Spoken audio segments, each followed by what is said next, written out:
7 o'clock in St. Louis. You're listening to TMA. It's presented by Brown and Crouppen on 101 ESPN. From the Stiefel Studios, Tim McKernan, Doug Vaughn, Martin Kilcoyne with you on the program. And Doug, unfortunately, whereas I want to get you ready for the Blues and Panthers tonight, we have to start off today's show with an apology from Jackson Burkett. Jackson, the floor is yours. No, apology. Is this a Maya or a Maya? It's a Maya. Okay. Coppola. Yeah. It's Sophia Coppola. It's a... Godfather 3, Coda?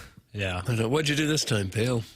I don't know. I came in right before the show started, and usually we're gearing up to start at 7 o'clock on the dot. Something was messed up a little bit with our system here, but we were able to rectify quickly and only start with a 2-minute delay. But that doesn't mean that, that's acceptable. It's unacceptable, and it won't happen again. Two less minutes of broadcasting today. Thank you. Yeah. I owe the people 2 minutes. All right. I'll have to make it up somehow. Do you think everybody listening to the show will be 2-3 minutes late for all of their appointments today? Yeah, I think this could really, the domino effect of this hasn't been measured yet, of course, but could be very impactful. Well, Martin, MD 2020 right away in the Michelob Ultra YouTube chat. Doug, 87 friends are waiting for us at 7 o'clock, and MD 2020 said, "Where's Tim?" And I said, "Good morning, because Jackson is really bad at his job. The show will not be starting at 7. It will start at 7:02. Personally, I think this stems from Martin getting rid of Dear Deidre's. I think somehow they're related." And then Jake Reynolds asked if Martin also got rid of gluten-free perk on the show. So now you're going to have to address that. But maybe you can address it after our Stiefel dossier has a surprise guest at 8:30, Doug. Well, do we really? Surprise guest. Okay, Martin nice. was kind of feeling a surprise guest as he walked out for onboarding yesterday, and by God, he delivered. I would say topical, relevant. Don't you think, Papers? Oh, yeah. He's in on it. I think those are good describers. Sports related? Doug, here we go again. Now, what do you need? Initials? Yeah, initials. His birthplace? I think if I gave you guys a legit 15 to 20 guesses, you would not get it. Wow. Do you agree with that, Reese is Papers? out. Do you agree with that? If I gave them 15 to 20 guesses, would they get this one? I'd say no. I'd say inside of 20, yeah. Ooh, okay. All right. That we would get it inside of 20 guesses? Yeah. And it's topical, I you say. disagree. I'm going Matt Vasgersian. I have no idea. So you got 20 guesses. Chairman Kurt, you like that? Did you just give a thumbs up? I caught it out of the corner of my eye. I'm always looking at the table to see the involuntary reactions. Martin is good at not giving off tells. He gives off reverse tells, which is even more dangerous. That was actually going to be my guess, just right? based on the Cardinal franchise favorites segment yesterday. Was that you or was that Jackson who did that social media clip? Chairman Kurt, that was wonderful. My Instagram, because Doug, I'm a collaborator, I guess. Are you really? When you do that, you tag me, and then I just hit accept. Right? That's how it works from the TMA account, my Instagram account, not necessarily a gift depot like my Twitter account, but bordering on it. And then I looked at it, and then I had a bunch of comments. And Doug, some people were really unhappy because that list was a list of Matt Vasgersian's favorites, not the all-time Cardinals. And maybe it'd be a good time for us to apologize and take some time away. I'm not apologizing. If you leave Stan Musial and Bob Gibson off your list of favorite Cardinals, then you don't know what you're talking about. You can see it at TMA_STL or on the Twitter tweets, right? Yeah. I retweeted that. TMA_STL, Timothy Michael McKernan on Instagram. It was a wonderful, wonderful clip, and Doug is furious. It was Matt Vasgersian's list. I got Matt Vasgersian as the surprise guest at 8:30. That's where my action is. Do with it what you want. All right. Or seeing the Reese. textures, what Jimmy Cruz, which Jimmy Cruz. Actually, Don't let me down, Jimmy Cruz. I would not mind Got getting you him beat on. Louisville in the second round. He'd probably forgotten that he was the SLU coach, didn't want to be here. Kevin Lish, not a bad call either. Well, Jimmy Cruz, don't let me down, Jimmy. I've got you beating Louisville. Joe Thurston, there's another great suggestion. Fernando Vina, Vina. Martin. How about that? I actually think he's in play because of being on the topic that you just mentioned yesterday. Vina would Matt be. Carpenter. He was the third baseman, Doug. Oh, of course he was. Who else would it be? I mean, he played third base for what, 2 years, 3 years? Matt, did you know in the top of the fourth that Don Mattingly made the statement that it makes him think that the Stan Musial is in that body and running around here? Sick. And you? And you. Well, I don't really know what to say about that one. It's never a good sign when the question is longer than the answer. Johnny Crotchville thinks it might be Joe Ladorty, Doug. How wonderful Oh, would my it be to God. talk Black Italian. Oh, I'm writing him down. That would be. Yeah, trying to get him. Rick Ross from ThrillFan22 in the Air Comfort Service text inbox. You can guess the surprise guest, which will join us at 8:30. 314-399-9646. That's the Air Comfort Service text inbox. And you can also theorize in the Michelob Ultra YouTube chat, where 118 friends now have gathered, youtube.com/TMASTL. John Scores is talking to the TMA remote lamp, who's talking to Nipper School Monitor. And Jake Reynolds in there. So you can guess. That's brought to you by Michelob Ultra. 95 calories, 2.6 grams of carbohydrates. It's only worth it if you enjoy it. And this weekend, why not enjoy one or two? It's going to be a pony at TMA night at Chaffetz Arena tomorrow night, 7 p.m. Pre-game bottle service, post-game bottle service. And sparklers. They'll bring us sparklers when they bring us our bottles. Have you announced whether you're signing or not? I already have said that I'm not signing. I can't, because if I sign for one person, then I'm going to have to sign for 9,000 people. Yeah. You don't want long lines. You don't want to clog up the concourse out there if you should set up a kiosk. Kiosk like at Steak and Shake? We were talking kiosks at Steak and Shake yesterday? Yeah. Maybe Biggest it's somebody game- from Steak and Shop. Maybe it's a franchisee from Steak and Shake at 8:30. You can also have a billboard if you'd like. We'll throw it in with the deal. This is the biggest Billiken game since. What do you got on that? Jimmy Cruz playing Louisville. Dayton 2020. Yeah, 2020. Was that before the COVID? Right I guess, before, yeah. the end of January. It was a Because Friday, Selection right? Sunday was on the Sunday before everything got shut down, if memory serves. Doug, was Hideki Matsuyama leading the players? I don't when remember it got who's shut leading down? the players, for heaven's sakes. God, his show prep, man. When they canceled the Masters, I remember I was in the office and Rich Gould said, "No!" He said, "I don't care. I'll wear the mask. I'll do any of this stuff. But you can't cancel the Masters." I'll see you there tomorrow, Tim. I love you. That's from M-Town. Doug, what do you think she is? Like 24? No. I would guess probably about 5'11", 34C, zero waist, and just moved Zero. here from San Diego and loves sports talk radio in the Midwest. It's a heavy-set, over-the-road trucker who parks his rig in Herculaneum. Doug, I'm lactating. Thanks. Oh, Martin, sometimes we just get updates on the phone lines. 314-974-0101. Are you lactating? Call in Callier and Thompson phone lines. Tapers is off to a sneaky good start over there. Yeah, he is. He's sending a message. Maybe that extra 2 minutes is what he needs. Yeah, just need a little more prep. Just need a little bit more prep. I like how Tim, though, is AI generated. He just said, "It's 7 o'clock in St. Louis." Yeah, I was like, I got nothing else. You just read what's in the prompter. It used to be 7:07 in St. Louis when we were on HD2 and AM radio. Famously. we could leave our houses around 7. There was a hoodie.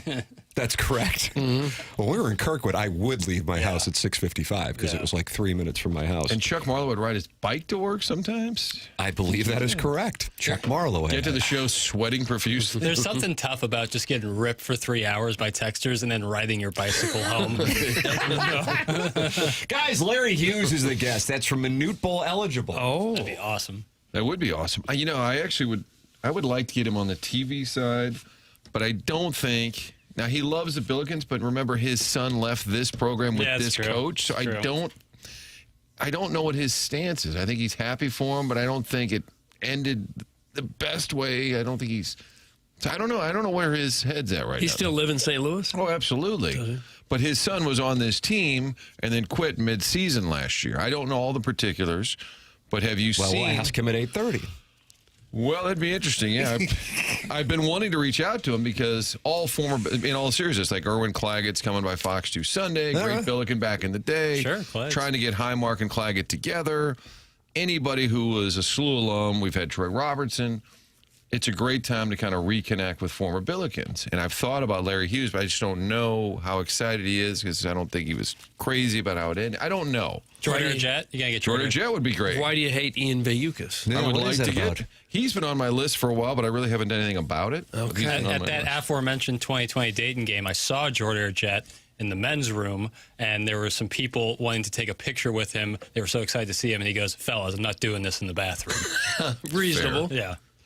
Tim, I bought 6 seats in front of you and 6 seats behind you, and my plan is to have 12 different 25-year-old 10s surround you to make sure anytime the camera's on you, you are balling in Bridgeton.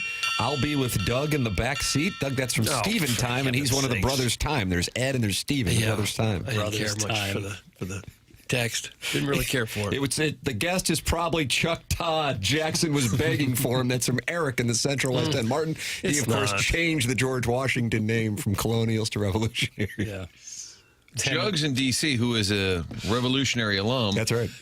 Did send a list yesterday. He said, here were the final choices, and we didn't read it at the time, but it was a bad list. It was like Blue Fog. Ooh, Doug, the George Washington Blue Fog. If I could find it. Was that what was over the Potomac when George Washington crossed? What's wrong with people? We've seen the issues that the aforementioned, or the... Stop saying aforementioned. You're right. That was the poor use of it. The formerly Washington football team had with picking a new name that was kind of District of Columbia themed. He said, okay, because I saw the text line pop up yesterday, and oftentimes I need a good audit because it'll just... Without context, I saw a text that said all of them were ass salad. Here, I got him in front of me. Did you find it? Yeah. Doug, here were the options for George Washington. Okay. When Chuck Todd demanded that they change their name from Colonials. Why would he have any say whatsoever? Doug, I don't think he changed it. Jugs in D.C. says he did. Maybe he did. Ambassadors, Blue Fog. The George Washington Blue Fog makes their way to St. Louis. Couldn't be any dumber. I don't mind Blue Fog. It's horrible. I think it's kind of cool. It's unique. It sounds like you're killing a rodent. You've got like a special spray. Someone Blue says Fog. George Washington, basically the man who saved this country, the first president, you think of Blue Fog? What do you want, the powdered wigs? How about generals? Ooh, I like that. Wooden teeth? I think that's offensive. Shout out to A general is offensive? I kind of think so. I know I wouldn't want to explain Aren't that the New to my Jersey General, isn't it taken, Doug? Don't they get their butts beat by the USFL. Globetrotters? Or no? Who is that? Washington Generals. Washington. Oh, so that was already there. Yeah, See? taken. Well, almost every name like that's taken somewhere. Here are some of the other options per Jugs in D.C., George Washington alum. Catalyst, how about that? That's when you're taking on the Cats. He wasn't a cattle rancher. The Catalyst. The Catalyst. Like in the scientific experiment? Awful. Fireworks. The George Washington fireworks are on the Dumber list. than dumb. Wow. The Independents. Not good. The Monumentals. That's Even really worse. bad. The Revolutionaries. Really bad. Not horrible, but too long. Okay, so now we're getting you to Revolutionaries based on Blue Fog. Well, that's where it was. The Sentinels. No, he wasn't a sentinel, really. The Squad. God, no, hell no. No. Instead of squad, just call them team. And then the Truth. Oh, I kind of like that. George Washington Truth. Chuck Todd thought of all these? No. Tonight, Chuck I've Todd never been more renames his disappointed than alma Todd. mater. It's not the size of the dog in the fight. It's the size of the dog. Is the size of the dog in the fight. Okay. The Truth. Is that a WNBA team? Paul Pierce. Truth. Paul Pierce is the truth. And he had to go potty, so they put him in a wheelchair? He talks a lot.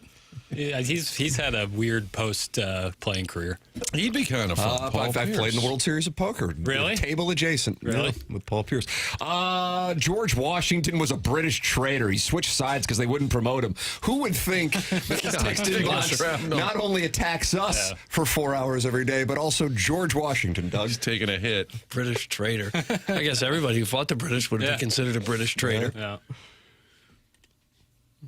Well, in the end, I think Revolutionaries, not the worst, based on the list. So now you're on board with our guest at 8:30. Based on that list, yeah. I guess that's the plan. You come up with 20 horrendous names, and then you have one almost, and you go, oh, boy, that sounds good compared to Blue Fog. They probably paid a company. Oh, yeah, 20 millions. grand, 50 grand, millions, What whatever. about the Bills? Like, Bill of Rights and stuff? Like the Bills. Doug, you like that one? No. He's not really known for the Bill of Rights. No, but... I don't mind the potted wigs. Cherry trees. A little UFL, but I don't mind it. Yeah. Holy crap, these drops have me falling out. Almost wrecked twice now. That's from Thrill Fan 22. Papers, this extra 2 minutes, Martin, maybe we need to start at 7:02 every day. You're delivering for the people. Thanks, man. Appreciate that. What's Thrill Fan next? 22. You never know with this papers. They did Revolutionaries because they're cheap asses and could keep the same mascot. That's from Jugs in D.C. There's what the reason why George Washington stayed with the mascot, because it was similar to... Had they been the generals, they could have kept the same mascot. I know we harass our listeners and beg them to call, beg them to text. I'm just curious. Jugs in D.C. is our loyal. He's a correspondent, Doug, from our capital. Uh-huh. Is he from St. Louis? Did he go to school at any state? Why are you listening to this program? No offense. Fair question. Why are you listening to this program? Fair question. Jugs in D.C. call in like Kwame Voyoukas IV did, and he's buying us beverages tomorrow night. Feels like my ass is grass, which would preclude me from getting a beverage. Do you think outside of L.A. and New York that D.C. is the most transient city? Hold on. What were your choices again? So outside of L.A. and New York, do you think D.C. is the most transient city? Because everybody moves That's a nice question. I'd say probably so. And I think you might be right. Miami's be up there. I'd say Miami internationally. I feel like Atlanta and Dallas are live, but I think D.C. would probably be. I think you might be on that paper. So I was going to say Chicago, but I think you have to be like a little bit from the area. A St. Louis private school. Ideally from a St. Louis private school, then went to Mizzou, then go to Chicago. Miami, they come from Brentwood Forest and sleep with some people at O.B. Clark's and then get married after an unfortunate bareback experience, right? Am I right? Is that the... Don't say bareback. Is there a pamphlet for all of this? Miami, they come from all over the Western Hemisphere. Yeah, right. Jugs in D.C. went to Chaminade. Okay, there we go. Okay. Able to workshop the Red this. Devils or the Flyers? How about a team that needs a name change? You're a Catholic school and you're called the Red Devils? Is that what they are? Are they the Flyers? I never know what they are. Who's the Red Devils? Well, no, they were. Chaminade's the Red Devils. Are they still? That's when I was They're not the Flyers. They were the Flyers. They became the Red Devils. I got to say, every time we have highlights, I'm not sure what to... I just say Chaminade. Wow. That's Squad. Yeah, Squad with the ball. CBC guy refuses to even learn the mascots. Bradley Beal kicks it over to a member of Squad. Guys, Dupo's pretty transient. A lot of ice heads flock to Dupo. I've had sex with a few of them, Doug. That's from the recovering alcoholic. Bless it. They're ice heads in Dupo? So it's D.C., then Dupo, Illinois, Correct. and then Atlanta. I don't know if Dupo's big enough. It's per capita thing. Doug, stop it! That's from... Stop what? Jugs in D.C. I don't know. Stop it. Stop it. 7 o'clock hour is brought to you by Healthcare Evolution. That's Logan Taylor, and Healthcare Evolution is the presenting sponsor of TMA at spring training, Doug, and that is taking place just in a few weeks. God, what are we going to be? 3 weeks we'll be there? Hanging out, getting to know each other. Friends working together in South Florida, Doug. That's what I say. Co-workers. Friends working together in South Florida. What do you think Heim will think of this operation? Because Mo had an understanding what was going on. Jackson tried to get Heim on last year. Yeah, chased him down. On my wheels. I think I saw you, then I followed up with a conversation. He said, let's definitely do something. I'm thinking maybe like September and October. And I said, it's February. You think Heim's done putting together the 2026 Redbirds? I think they're ready to go. Is this it? Yeah. Batteries included. Aren't you guys kind of disappointed that this is it? Well, I mean, these were my expectations. Well, I knew they were going to make some changes, but didn't you think there'd be more wholesale changes than this? Boy, this sit-down's going to be a little awkward. Doug's first question, is this it? Is this the squad? Screaming at him. What did you, and being serious now, what did you think you thought they would add on? Well, I thought they would at least try to... Richard Fitz. Bring some... Dustin May. Yep. Okay. Really? It just feels it's essentially just Pawtucket now. It feels like for the first time in my memory, maybe there's a season or two I'm forgetting about, where the Cardinals aren't really even trying to win. Thought that was last year. Well, yeah, I think they thought they had a chance to contend last year. No That's way. why they didn't move everybody. No, I'm going to respectfully disagree. Anybody. They couldn't. They tried. Well, I don't know that we know that for sure. And they were still in the wild card race until, what, August? John Mozeliak said priority 1, 2, and 3 this offseason is to trade Nolan Arenado, and then they went to Sonny Gray, and then he said, I kind of want to, but I kind of don't, and I can't get into the reasons why. And so, I mean, they were already in that mode. I didn't the win total was 76.5 going in. It was a horrible year for them, but I didn't get the sense that they thought they had no chance.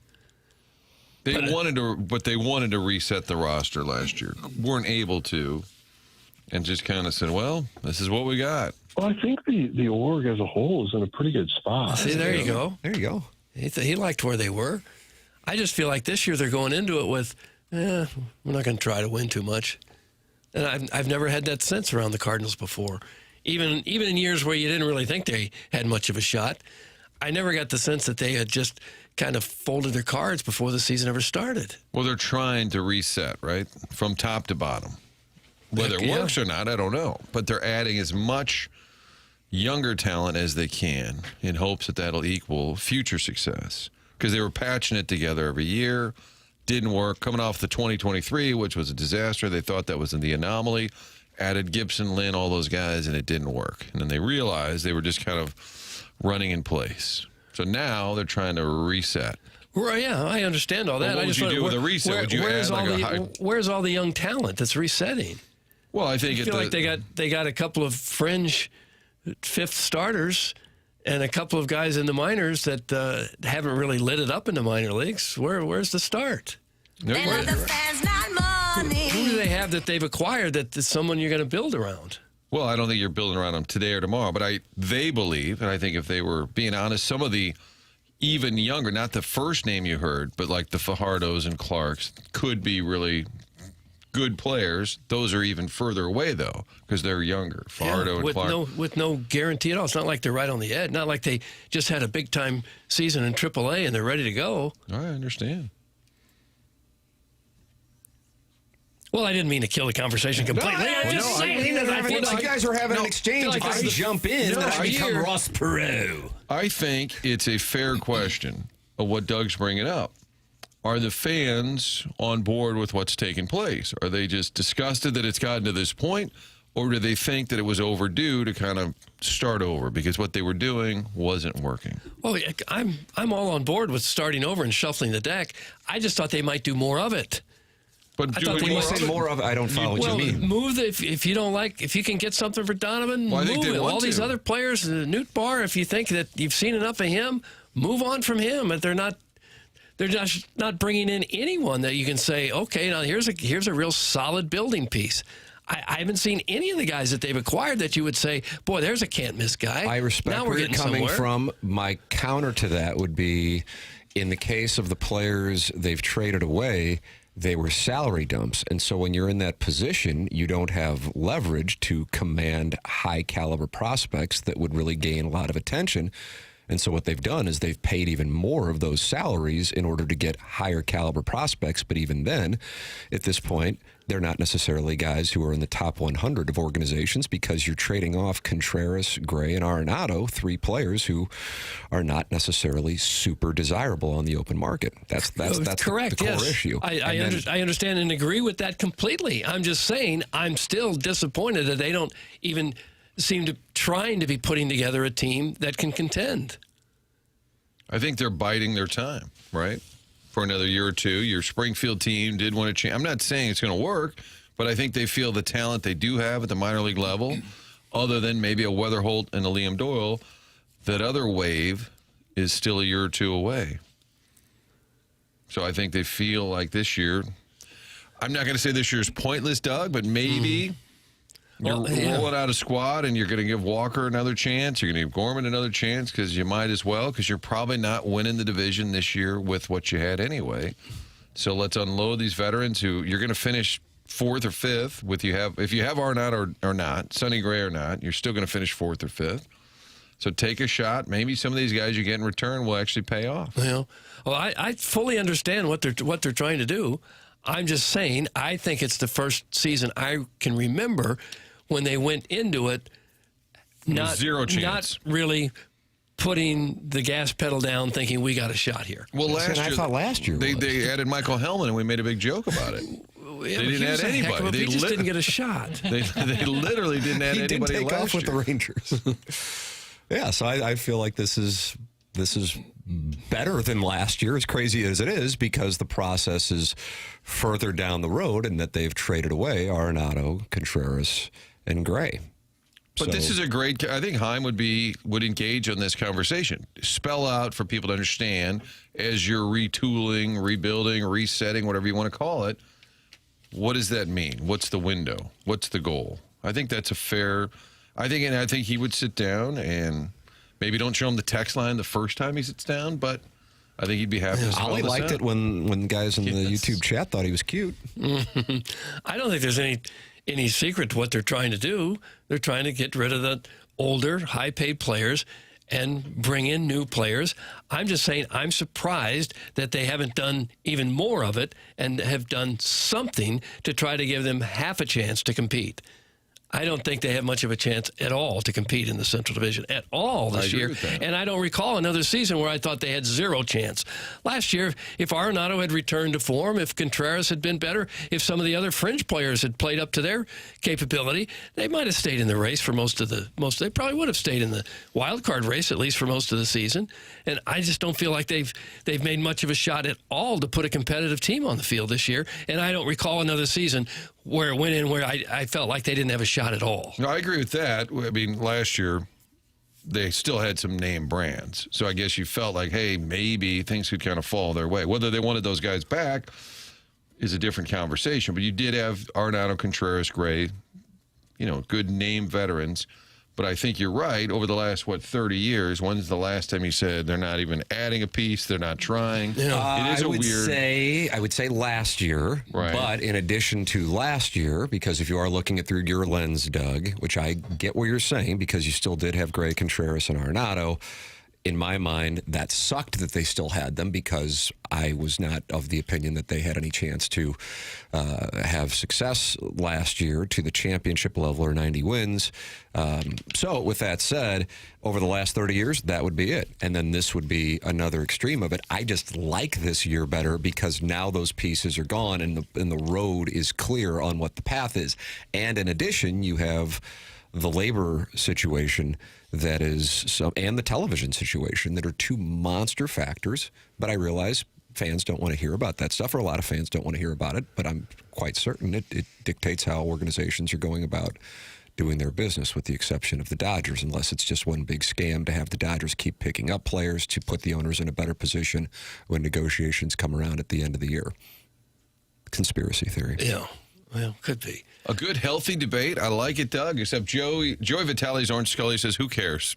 So the Cardinal franchise. And that's where they are. That's why I'm concerned. Well, the future of baseball, and who cares? Yeah. I think a lot of people still care.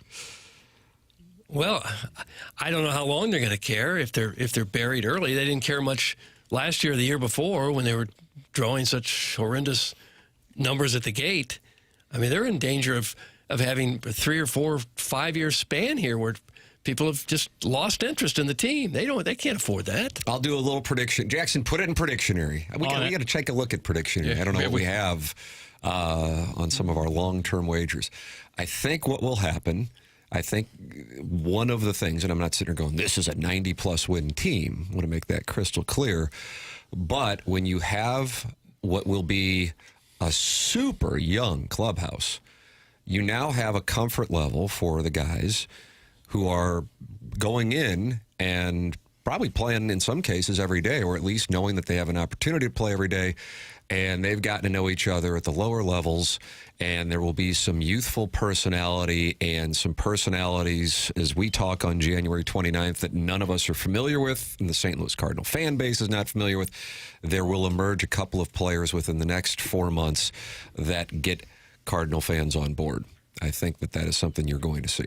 And I could be off on that. I'm not saying, so therefore everything is great. I'm just saying I think that this is something that, as we all agree, needed to happen. But I think the byproduct of that is you don't sit there and go, okay, this veteran is looking over my shoulder and I'm worried about this or that.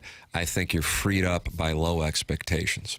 So that's what I think will happen. There's my prediction that this team will start to experience some love locally, because they will be youthful and it will be unfamiliar, kind of like sitting on your left hand for 5 minutes. Oh, no. I can see that with Weatherholt. Is there anyone else that needs more of a chance? Is it Gorman? Is it Victor Scott? Is it Sajaci? The answer is I don't know, because in a number of cases, some of the guys who are going to be out there, whether they be throwing or position players, we haven't seen on a regular basis, whether you don't have the big dollar guys out there. So I don't know how it's going to play out. I just like that there clearly has been a move to unload the dollars. And I'm in peace with the fact that they're most likely going to be a bad to, at best, average team. But you can start to build. And in addition, because they don't have contracts on the books, they're positioned well for whatever happens after what is likely going to be a work stoppage. So I like that. Again, I know that wasn't their strategy, but that is the byproduct of the fact that they now are in a fluid position. It is 7:32 in St. Louis. Time check brought to you by Clarkson Jewelers. If you are tired of always waking up exhausted, dad bods starting to weigh on you, finding it harder to get excited about basically anything, if your energy, focus, and drive aren't what they used to be, it might be that you're just getting older, but it also might not be. There's a good chance your hormones and metabolism are out of balance. So this new year, let's get back to the old you. You remember that guy? Sharp at work, full of energy, fun, the one people enjoyed being around. That's where Mentality comes in. They're not a macho, low-T bro clinic. They're human-centered, and their mission is to figure out what's really going on in your body and your brain. Mentality starts by listening. They'll run real labs and explain your results in plain English, then build a personalized science-backed plan using hormone therapy and FDA-approved peptide treatments to help get your brain and body back on track. So stop telling yourself and everyone around you that you're fine. Right now, all new patient labs will be covered in your treatment plan. That's a savings of $250 right out of the gate.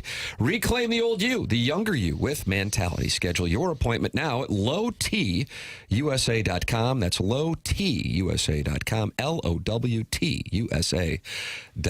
Participate in the conversation by calling in the Callier and Thompson phone lines, 314-974-0101. You're welcome to text in to our Air Comfort Service text inbox at 314-399-9646. Open up your YouTube app, type in TMASTL, subscribe to the channel. 6,480 friends have done so, and you can go in there and talk with Martin's Wildcat Agenda, Nipper School Monitor, the Bridgeton Landfill Fume Huffer, and Lee Adjacent Wildcat. They're all in there talking it over, and you can watch the program there. And, of course, you can email in for our Design Air Heating and Cooling email of the day. What a showdown we have as Alan Dadeville and Buck Swope are tied at 3. And we have only 2 more Design Air Heating and Cooling emails of the day left in the month of January for the $10,000 HVAC system that Seth Goldcamp and Design Air Heating and Cooling are giving away for the winner or the emailer of the month. Send yours in to compete at the morning after at InsideSTL.com. Stiefel Dossier, we've got a surprise guest at 8:30 on the program. Tim McKernan, Doug Vaughn, Martin Kilcoyne with you. Jackson Burkett on the ones and twos. Chairman Kurt filtering the phone calls and the emails. This is the morning after, and it's presented to you by Brown and Crouppen on 101 ESPN and the TMASTL YouTube channel.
Nolan Gorman got his eye back, cutting down on caves. Listen for the crack.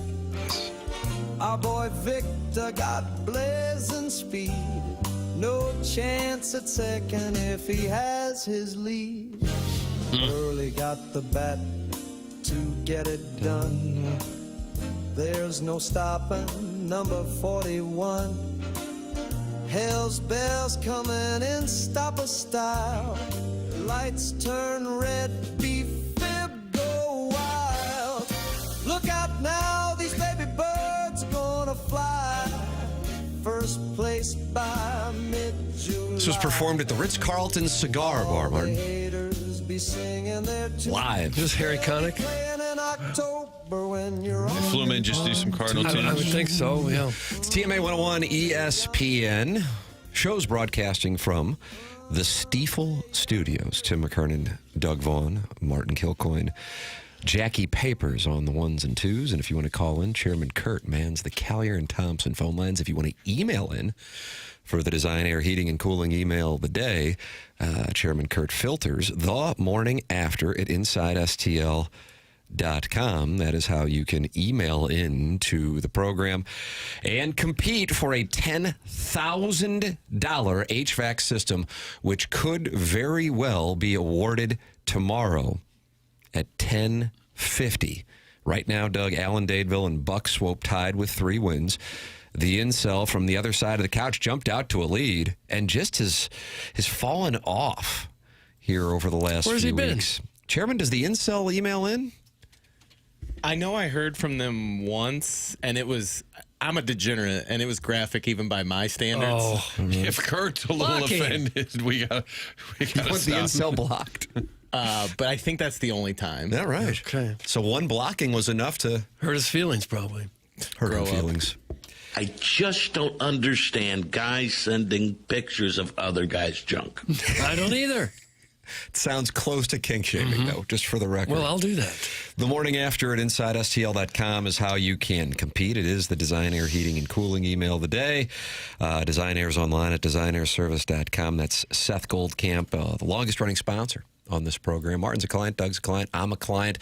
And if you run into any issues, you can become a client as well just by going to designairservice.com. One of the early texts into the program was somebody saying that they reached out to Design Air yesterday, and Design Air was over quick, fast, and in a hurry. That's the way that it works with Design Air Heating and Cooling, and now they're giving away an HVAC system to the winner of the email of the month. Now, we don't have somebody with a prize for the month of February. If you would like to be that company, email me at tmckernan@insidestl.com, and we'll connect you, and then perhaps you can own the month of February, our spring training month, always a huge month in the program, and get you on board, and you can own the prize for the month of February, TMCKERNAN at InsideSTL.com. Surprise guest coming up on our Stiefel dossier. That is coming your way at 8:30. Doug, who is your guess again? Victor Webben-Nye. My God. Wow. Jackson shook that off. He gave off a towel. Victor. The guy you met down in Mexico. Victor's calling in. That'd be great. It would be great, actually. I didn't get a massage. He simply worked at the place. Okay. Doug Armstrong had a chance to sit down. Was this a media gathering, Martin? I think it was Corey Miller at the 5 Fox. Corey Miller at the Doug 5 was off, Fox. so they let Corey go do the interview. Oh, nice. Mm-hmm. Doug Armstrong, I think this is something that, fans might be irritated, apathetic at this point regarding the Blues and Panthers here on 101 ESPN, 6 p.m. puck drop, 7 p.m. pregame, 6 p.m. And Corey Miller of the 5 Fox had this conversation with Doug Armstrong, and here is what he had to say about the season to date. Yeah, obviously we're embarrassed for where we're at in the standings. It's been a really poor year. I thought, we didn't play well our second game of the year, but found a way to win in Calgary. Then we played an excellent game in Vancouver, and I thought that would be the start of something that we could build off of, and it hasn't gone that way. It's been, as I said, it's extremely embarrassing. The disappointing part is we have we don't have a foundation that we fall back on any given night. We don't have an identity that we play to. Every night it seems to be something different, and until we find something that has a solid foundation, that this is who we are, this is what we go back to, we're going to continue to have these games where it's something different every night, and that's something that I work with the coach on every day and we talk about every day. Unfortunately, we just haven't found it. No, they have not. And why do you say that? Well, because they're in dead last place in their division. Tough division. Huh? Vaughn index remains at wait a minute, let me do this. Remains at 47. Lost 5 in a row. Going nowhere. Oh, baby! Doug, but you gave us the over on the Avalanche and Senators last night, and you cashed your chips. Again, huh? We make picks. You guys make picks, and the listeners make money. We make picks. You make money. Doug, I make picks. You make money. There you go. Yeah, they had 7 goals between the Senators and the Avalanche. 5-2. Ottawa beat Colorado pretty badly. How about that? Colorado now 35-7-9. But it's not often you hear an executive say, I'm embarrassed, because they're afraid to piss off the players a lot of times. So saying that. Oh, I see what you're saying. I think a lot of drawing a conclusion there that they might be going, okay, it's time. Some people are going, don't care about feelings. No, I just think that that's Doug Armstrong's MO. He doesn't care how it is read in the room or if it pisses off players. But I think a lot of players would be offended. Even a coach in some instances would be, oh, really, you're embarrassed? I think they would take that hard, and I don't think he cares. But I think he's right. Like, he basically, and yet he put this team together. So why has this core not been able to have an identity? Doug, they haven't been able to find they were building their game for a couple months there. I don't like their habits. Yeah, and now that's the word we're using now. Habits? I thought it was effort. Both of them? Well, yeah, I've heard a lot of habits. They're developing good habits or bad habits. Say what you want about the moves made that you like or dislike. At least Army wears it instead of blowing smoke up our asses like the Loafer Boys down at Bush. That's Sharon and Clayton, but I think she's in Sanibel. Loafer Boys. Good morning. The Loafer Boys. Is there something wrong with wearing loafers? A lot of people wear them without socks. That I find to be a little funky. I've done that a lot. Really? Do you notice that your feet start to... No, Wainwright brought that up one spring training. Really? He was concerned about it. In that Florida heat. Is it a fashion statement or just a convenience thing? I think it's a fashion thing. Oh, there. Convenience for me. I think you wear a pant. Yeah, Martin doesn't strike me as going like I need to be fashionable. Well, that's I'm not saying Mo, for you I think specifically. anything Mo, if he's part of the loafer crowd, I'm assuming when you think of the Cardinals, I guess you could lump the DeWitts into that. But Chairman talks about ankle cleavage a lot. That's a kink for you, bro? It's not a kink for me. I just think it's very fashion forward. And if you wear ankle cleavage is fashion forward, Doug. If you wear socks with loafers or any kind of like low cut dress shoe, you don't know what you're doing. Really? Well, you think women are looking at gentlemen's ankles? Is that real? Is that a thing? I'm not aware of that. That I can't speak to. Well, there's also nothing wrong with dressing for the bros. You know? Is that right? Trying to impress, yeah. Sure. That's why. Really? Why do you think? Would you try to impress a bro? No, I'm saying, why do you think like sneaker culture is such a big thing? You think people are doing that trying to get laid? No. High tide lifts all boats. Yeah. So if guys are attracted to other guys, that helps them get with girls? Not necessarily attracted, just trying to, look at me, get some props. I got to tell you something. This is all new to me. I wear lifts, so I don't have the option of. It was weird. Only certain shoes will fit. Well, the hockey guys walking into the game. First of all. Yeah, the suit pant now apparently is like a high water is like a thing. In fact, Pee Wee Herman. But they wear dress shoes with no socks. Yeah, that's what I'm saying. That's the move. It looks uncomfortable. Yeah. You can also go like an extremely, extremely low cut no show sock. Yeah, those stink. You look like a ballerina in those things. I'm out on those. They barely fit your feet. Anybody really have a problem if you just show up in regular socks? I wouldn't. I do. Doug, I can't recall which girl it was because I've been with so many. Oh, gosh. But something that she was clear about is socks aren't sexy. You ever live by that credo, socks aren't sexy? I never really think about it. Socks aren't sexy. Title of the segment. Except in rare cases, I would always want socks. Compression socks, if you got them, please. Sneaker culture.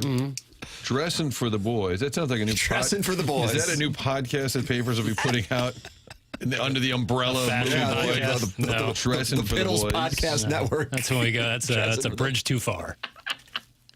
Such a typical douchey look, Martin. Do you drive a Corvette and wear a gold chain, too? Stop it. That's Sharon and Clayton, and she is not happy with you now.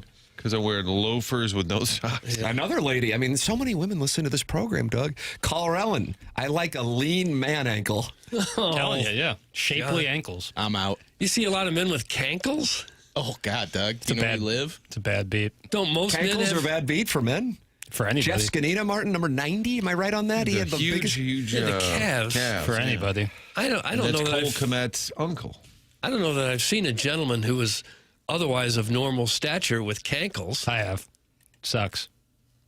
Well, you have them yourself? No, I have Well, you have beautiful. close to home with this Cankles one? on a guy. Who cares? I don't care. I just think it's a bad... But you said it sucks. Like, I don't know sucks if for that person to have... Because that's women... a guy. No, but papers are saying because women might not be attracted to it. You're saying Really? it sucks. Is that right? I think. Well, it's aesthetically unpleasing, yeah.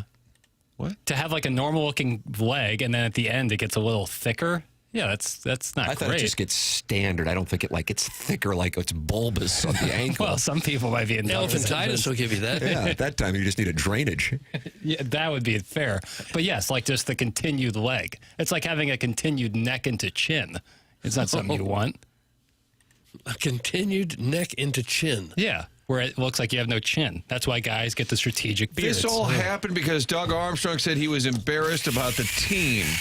I don't know now how you asshats are talking about ankles. Someone said something about loafers, the loafer boys. John was saying The about Loafer Boys, that was But Sharon. now Mo is gone. Is it still the Loafer Boys? Papers likes men! That's Harrison's brother, Master. And it was sent in caps, Doug. So then it must be true. Yeah, it's fair. Who's going with you Friday? Is it Oatmeal, Milk Dud? Who's Ken Dog. Ken I get to meet the Ken Dog. Ken Dog, and I got a bunch of other friends who are going to be there too. Is that right? Yeah. Private Citizen Pete. He'll be there. Herb. Herb won't be there. He's Oatmeal. in New York. No, DC. Yeah. There's The human ashtray. That was my his guy. buddy. Yeah. No, there'll be some other folks for you guys to meet. What about the guy who got married and then moved here? Oh, Sweet Sweet Kai. Sweet Kai? He won't be there. Lesbianic wife. His wife is heterosexual, considering that they are married, but has been propositioned by a lesbian. Right. In the That's my bathroom. scene, man. I just want everybody to know you're looking for my scene. That's my scene. Oh, go to softball games. You'll find it. Khakis are sexy, Doug. I like a nice cankle. Oh, no, cankles are sexy, Doug. I like a nice cankle. Some Katie Woo's burner. Okay. All right. I love me a bigger girl with cankles. That's from the 636. How do you feel about your feet? Well, I just had some work done on my arthritis last. So hot. Who says it isn't? You don't go sockless in the winter, though, would you? Like in Never. weather like this, would anyone go sockless? I always wear socks. I never go socks. I barely ever wear flip-flops. Yeah, I don't either. You could bring a change of footwear to the office. I do that sometimes. Change of footwear. Why? Well, like the other day, I wore like some big snow boot in. Yeah. Yeah, that's fair. But then when I got here, the boots came off, the ankles came out. You need to show off your ankles a little bit. Well, this to is the a other happening guys place. around here. Huh? Guys? Yes. Dressin For the Bois. New podcast. Movie Boy comes out on Saturday. Dressin For the Boys comes out on Sunday. Yeah, on the Lord's Day. I honestly would love to be a part of that. Dressin For the Boys. That'd look good with a loafer. We wouldn't talk Remember like Bruce that. and We didn't have to Shoes? talk Bruce like and that. Shoes. We need Bruce and Shoes to call it. This predates papers. This predates I've heard of Doug. I mean, this was morning grind. And I think he was a guy, in theory, who just worked at a department store. And that's why he was called Bruce and Shoes. But he would call and say, hey, guys, it's Bruce and Shoes. But he wouldn't say anything else. That's it? all he would say. Yeah. That's all he it was, took. What did he want? He was committed to the bit. But the bit, Doug, was merely that he would call him, hey, guys, it's Bruce and Shoes. And then there was nothing else to discuss. That's all it took, though. Showing your ankle is probably the most feminine thing a man can do. That's in the 636. Is that right? I could think of a couple other things. Like Would you what? like to name them? No, thanks. Dressin For the Boys, Doug. More where that came from on Sundays. And I guarantee this guy has subpar ankles. There's not a whole lot of queens that listen to Mike Francesa. How do you judge a gentleman's ankles? Look at Tim. Oh, please. I'll show you in the break, because if I did it for free on YouTube, that wouldn't be right. Yeah, it's a Patreon They exclusive. pretty much all look alike, don't they? No, you're out of your element here. Yeah, Donnie. Hey, guys, when you drive down 270 and cross over 55, you immediately develop cankles. Thanks. That's from Big Tough. Is that correct? Does that reverse when you come back? Do you lose the cankle? I'd hope. So right before you hit the JV bridge, that's when you feel your ankles swelling? You're welcome to get involved on the program. Many are doing so at 314-399-9646. Chairman Kurt, your take is not well received, and Andy Pants is now accusing you of rigging the Design Air Heating and Cooling email of the day contest, as he did yesterday at 10:50. This whole contest this month is absolutely rigged. You pick the same emailers to read on air and choose between them. That's it. If two people are tied at 3, what that means is that's at least 6 days where you've chosen their emails. This whole competition is BS. Doug, that's Andy Pants. Read this dumbass text. And listen, I think at minimum a dozen emails are getting through a day. So, Andy Pants, I looked you up. You haven't sent one in, so you're bitching about something. Is that right? Really? How unless do you know? he's got some burner email address, but they're bitching about it and they're not even getting involved. They're not the ones emailing in, and they're the ones complaining. They're not the men in the arena. And we have to judge them to come up with a winner, and you're one of the judges. Yeah. I am. To filter them out. Mm-hmm. There'd be no other way to do it. We could spend all 4 hours reading every bit of email or text that comes in here. And with the length of some of these, it would take all 4 hours. Doug, here's a request. This could be another business for the Piddles Podcast Network. I don't know if you want to expand this quickly, Jackson. PPN. Do any of the female listeners have an OnlyFans account where they show off their ankles and their feet? Thank you. That's from the 636. We tried to get some girl to do that. Remember that years ago? She did. Juan from PP Corp. That's who it was, yeah. Had a girl who came on to promote her OnlyFans where she was showing off her feet, and then she came to the Dotem, I believe, and drove around in a beverage cart. Tiffany Smooth, I believe, was her name. I guess that was supposed to get guys excited. Did like Celebrity Shot. Bless it. Did Celebrity Shot with a 7-iron. Yeah, the first drive. Because she had feet. That was the only qualifier. Yeah. Bar's low. Yeah.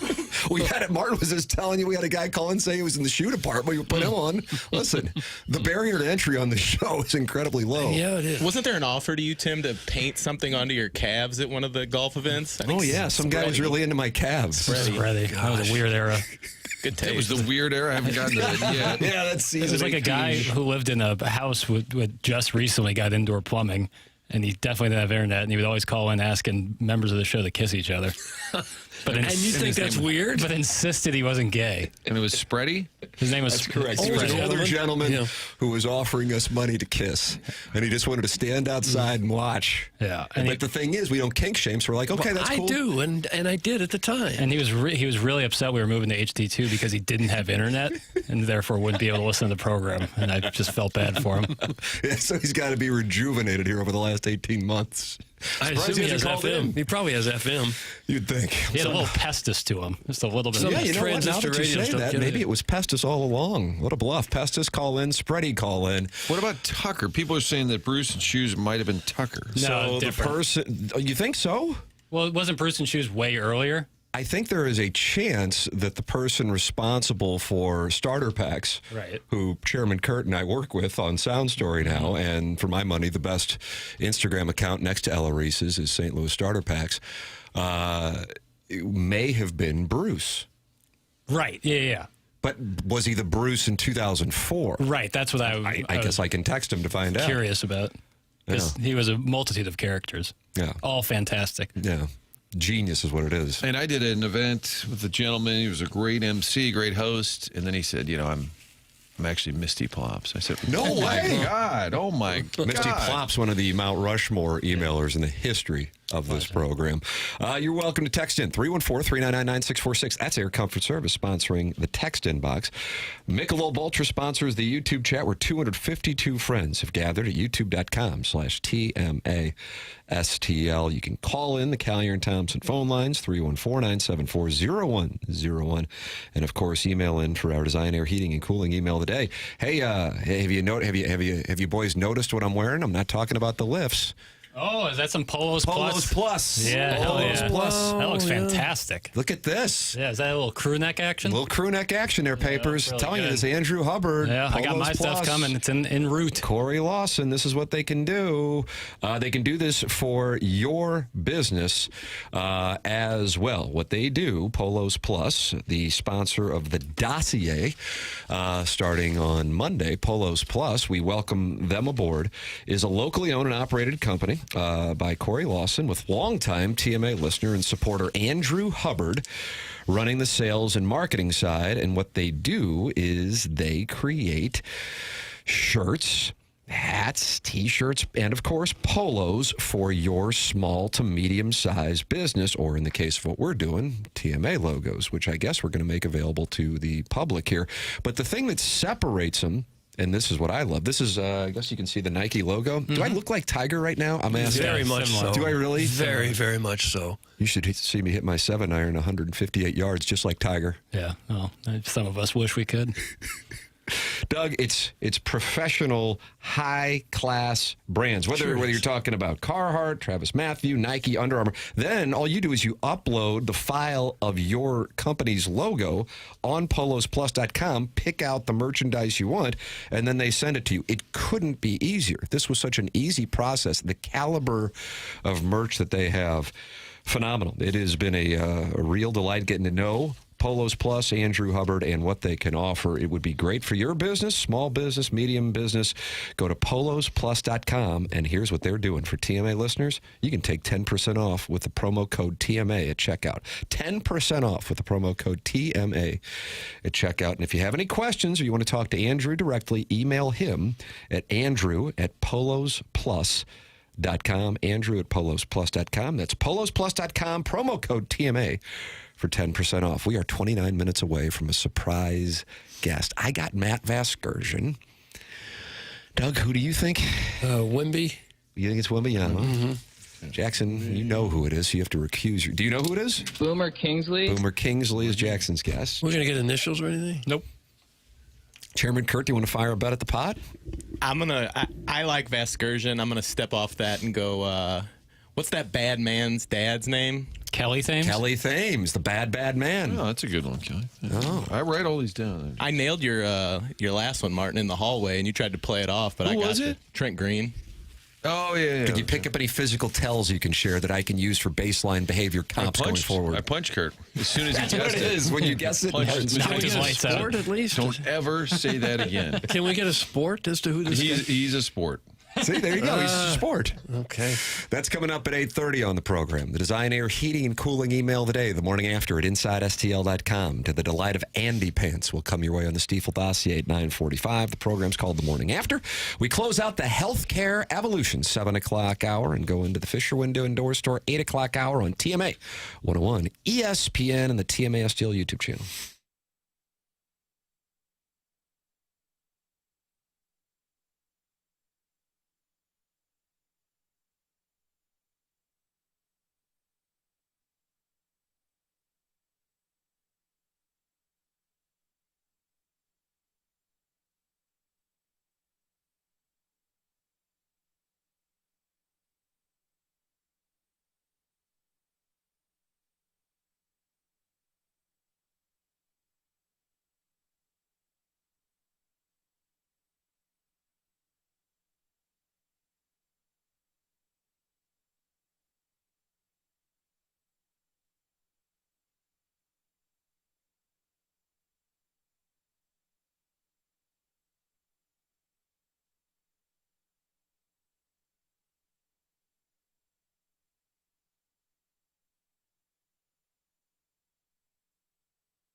Hey, this is Jackson with a Sports Center update brought to you by Saliga Heating and Cooling. Blues back in action tonight, taking on the Florida Panthers right here on 101 ESPN. Pregame at 6, puck drop at 7.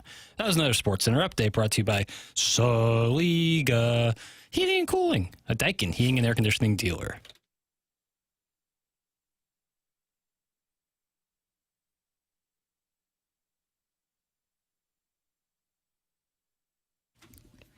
Look what we got going on here. Val Kilmer, Meg Ryan. It's Rayman's Eric's birthday. No, it's just the song opens up talking about ankles. And I figured. And that's our theme. Might as well be. We got a cake for you? We had a Not really. hockey president of operations, and he's embarrassed by the product. One text says low for boys, and there we go. We're going. Yeah. And now we've got a new It's all podcast. about ankles. You ever rolled your ankle real bad? Yeah. Oh, it's just the worst thing ever. Tighten up those shoes real hard and keep rolling. Oh, sometimes you can't. Yeah. My guest for the surprise guest, we got a surprise guest coming up on the Stiefel dossier here on TMA 101 ESPN at 8:30. And MD 2020 is guessing my surprise guest. Guess is Patrick Reed to talk about leaving LIV Golf. You think P. Reed is going to join us? Some helpful very hints well for could. when you might be dealing with a penalty stroke. What's coming up at 8:30? I'm on Matt Vasgersian. Okay. All right. I can't get a read. These guys aren't giving off any tells. No, Doug. we're not knowing what The sport. suggestions that come in are outstanding. Well, this would be somebody I would love to hear from on the program. His name is Nevin Shapiro, Doug, and he does a podcast. Okay. I got to get him. I think he'd probably do it. Might even be My available. TikTok algorithm at this point now, Martin, is essentially the Nevin Shapiro podcast and the Dan Le Batard show. What do we have here, Papers? This is saying that he not only should, but needs to be a part of the NCAA overhaul and needs to be on the Nevin committees. Shapiro, who did time for his involvement in He's just a big old fan. Just who they're looking for. Yeah. Ex-cons. He needs to be part of the NCAA. All right, let's take a listen. I sat in the lion's den with these idiots from the NCAA. Why would you not ask for my opinion on this matter? I've had a chance to sit inside with these idiots. The NCAA is a debacle. They're in their own way. I think everybody knows it. People keep commenting about it, but no one does anything about it. You give a guy like Mario Cristobal a ton of credit for exploiting the holes. Don't blame him because he raised the bar and fit into that box. I'm questioning, did Duke tamper with Tulane to bring Darian Mensah? We don't know that. I'm probably going to say yes. He didn't just find his way to Raleigh-Durham because he thought that was a sweet spot in the country to land in. Is this guy going to beat us all up?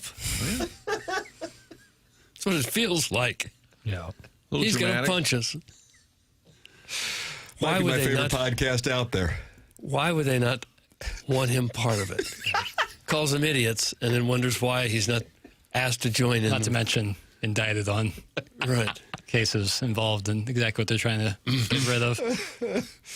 Oh, can you imagine the press release? Nevin Shapiro has been brought on. It's like as Bernie vice Madoff being a chairperson. part of the SEC. That's just a podcast, right? He doesn't really work for a station. I know, that's it, yeah. Yeah. He Because no one platforms would. himself. Right.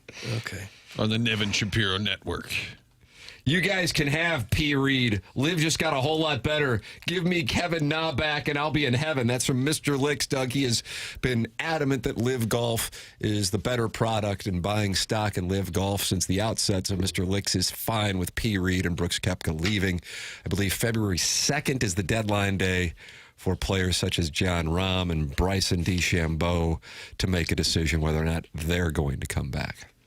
P. Reed back on the PGA Tour in August of 2026. It could be him. Well, it's P. You know what? He announced it yesterday. Okay. He also was celebrating the anniversary of his embedded ball at Torrey Pines. Was that 2021? I don't know the years. He kind of fixed it before the rules official got over, and you got to respect that. Jackson loved that in high school golf. Didn't you think See Liv a would lot have of a that. little more traction? All the names, and you never think about it on a week. It's on the CW, so of course I watch, but you never think about it. No. Nope. No. But great for many a player. Yeah, I'm glad guys got paid. Yeah. But didn't you think it would have a little bit of an No. impact? Really, you didn't with all those names? I mean, No, I honestly... no. But I also thought the way that the PGA Tour handled it was an absolute debacle. Yeah, I mean, I thought it was so gross trotting out the families of September 11th to try. That was essentially their only PR defense mechanism. That was gross. And then remember that we're doing a show one morning, and Jay Monahan, the commissioner, sits down with Yasser Al Rumayyan from the Saudi Arabian PIF. Doug's that Public Investment Fund. I think so. Wasn't it on like MSN or yes, CNBC? And then all of a sudden they say that they got a deal and that they're going to work on it and have an announcement in the next few months. And I think that's going to go on 3 years this summer. Mm-hmm. Yeah, I think 3 years. Yeah, it's 23. Yeah, and nothing's changed. But there's only like a handful of PGA Tour events that have national appeal, There's not like a ton. So the idea that LIV, which none of these tournaments have prestige, and they play this weird team style, yeah, I just don't think it was ever destined to be like the national spotlight. Doug, do you follow Joe Pompliano on social media, or do you read his... I blocked him. Oh, no. Too many hot takes. His Substack. He is a sports business writer, and he said Brooks Koepka and Patrick Reed have both left LIV Golf, with LIV losing approximately $500 million on its 8 international events last year alone, and reports that Saudi Arabia's sovereign wealth fund is running low on cash for new investments. LIV's future is now very much in doubt. So there you go. Even if you have the billions that those people have, you don't care to lose money in that type of number. So yeah, it looks like the dominoes are starting to fall. That's for sure. Will LIV Golf be remembered as the USFL, Doug, of golf? Yeah, kind of similar. Patrick Reed, the most likable guy on tour. I'm sure the guys are all pumped up. That's from Bano. Doesn't sound like he likes it. Good to have villains in sports. Mr. Licks isn't actually a fan of the golf. He's just a supporter of the Saudi royal family. That's from Ed Time. His brother is Steven, and they're the brothers Time. Wow. I think they're just fans of lots of money. And one of the Times supports Mizzou, and I think another one supports SLU, if I'm not is that right? I think so. Maybe we'll meet them tomorrow night at TMA night at Chaffetz Arena. Yeah. But the Billikens are calling it their Hall of Fame night. I wonder what that's about. They're kind of distancing themselves from... They're not going to induct you into their Hall of Fame, are they? Just because you went to a couple games? I don't know. I mean, if it is, it's going to be a surprise. Yeah. I'll have to wear my nice lifts. How tall can you get with those lifts? I'm up to 5'7". Are you? Tim's like trying not to fall on the floor as he's balancing himself, trying to get to the center court. Going up the steps, waving to the Jumbotron, about to do a full header. Steven Time says, yep, F Mizzou. So I guess that's where we got it. Steven Time, Martin. Mr. Licks has issued a statement. Weird team style. Yeah, it's so weird that a sports league would use teams in competition. Such an out there idea. Good call, Jackson. That's from Mr. Licks. Well, a sport that's known for usually individual competition, not like Ryder Cup, notwithstanding. Say what you want about P. Reed. He's a hottie. That's from the recovering alcoholic from Belleville and Webster Grove. Kind of dresses like P. Reed, that recovering alcoholic. Yeah, they kind of look alike. They could be brothers. So maybe that's why he's saying I think so. Hard to take a shotgun start event that doesn't involve a beer hole seriously. Thanks. It's from the 314. Wasn't the LIV equivalent to the fan page club championship called the Bubba Watson's Ball Striker bracket? That's Alan Dadeville, and Alan Dadeville is tied with Buck Swope at the top of the leaderboard for the Design, Air, Heating, and Cooling Email of the Month, with just 2 more emails of the day remaining. So you can email in, and Chairman Kurt will do his best to filter it, even though Andy Pants is unhappy with him. The morning after at InsideSTL.com. That is how you can participate in the Design, Air, Heating, and Cooling Email of the Day, where you're going to have a surprise guest coming up at 8:30 on the Callier and Thompson phone lines. And you can watch it all take place on the TMA STL YouTube channel. That's coming your way at 8:30.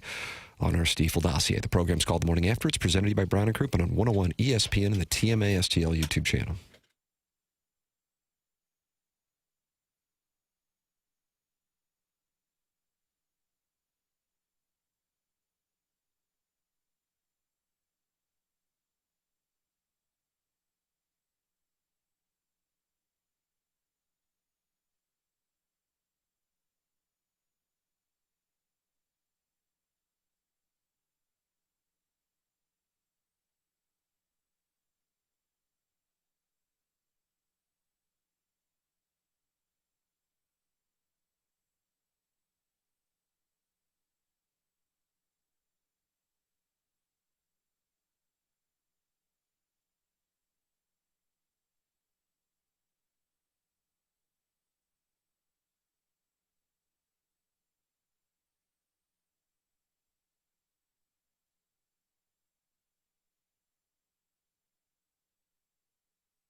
Wow.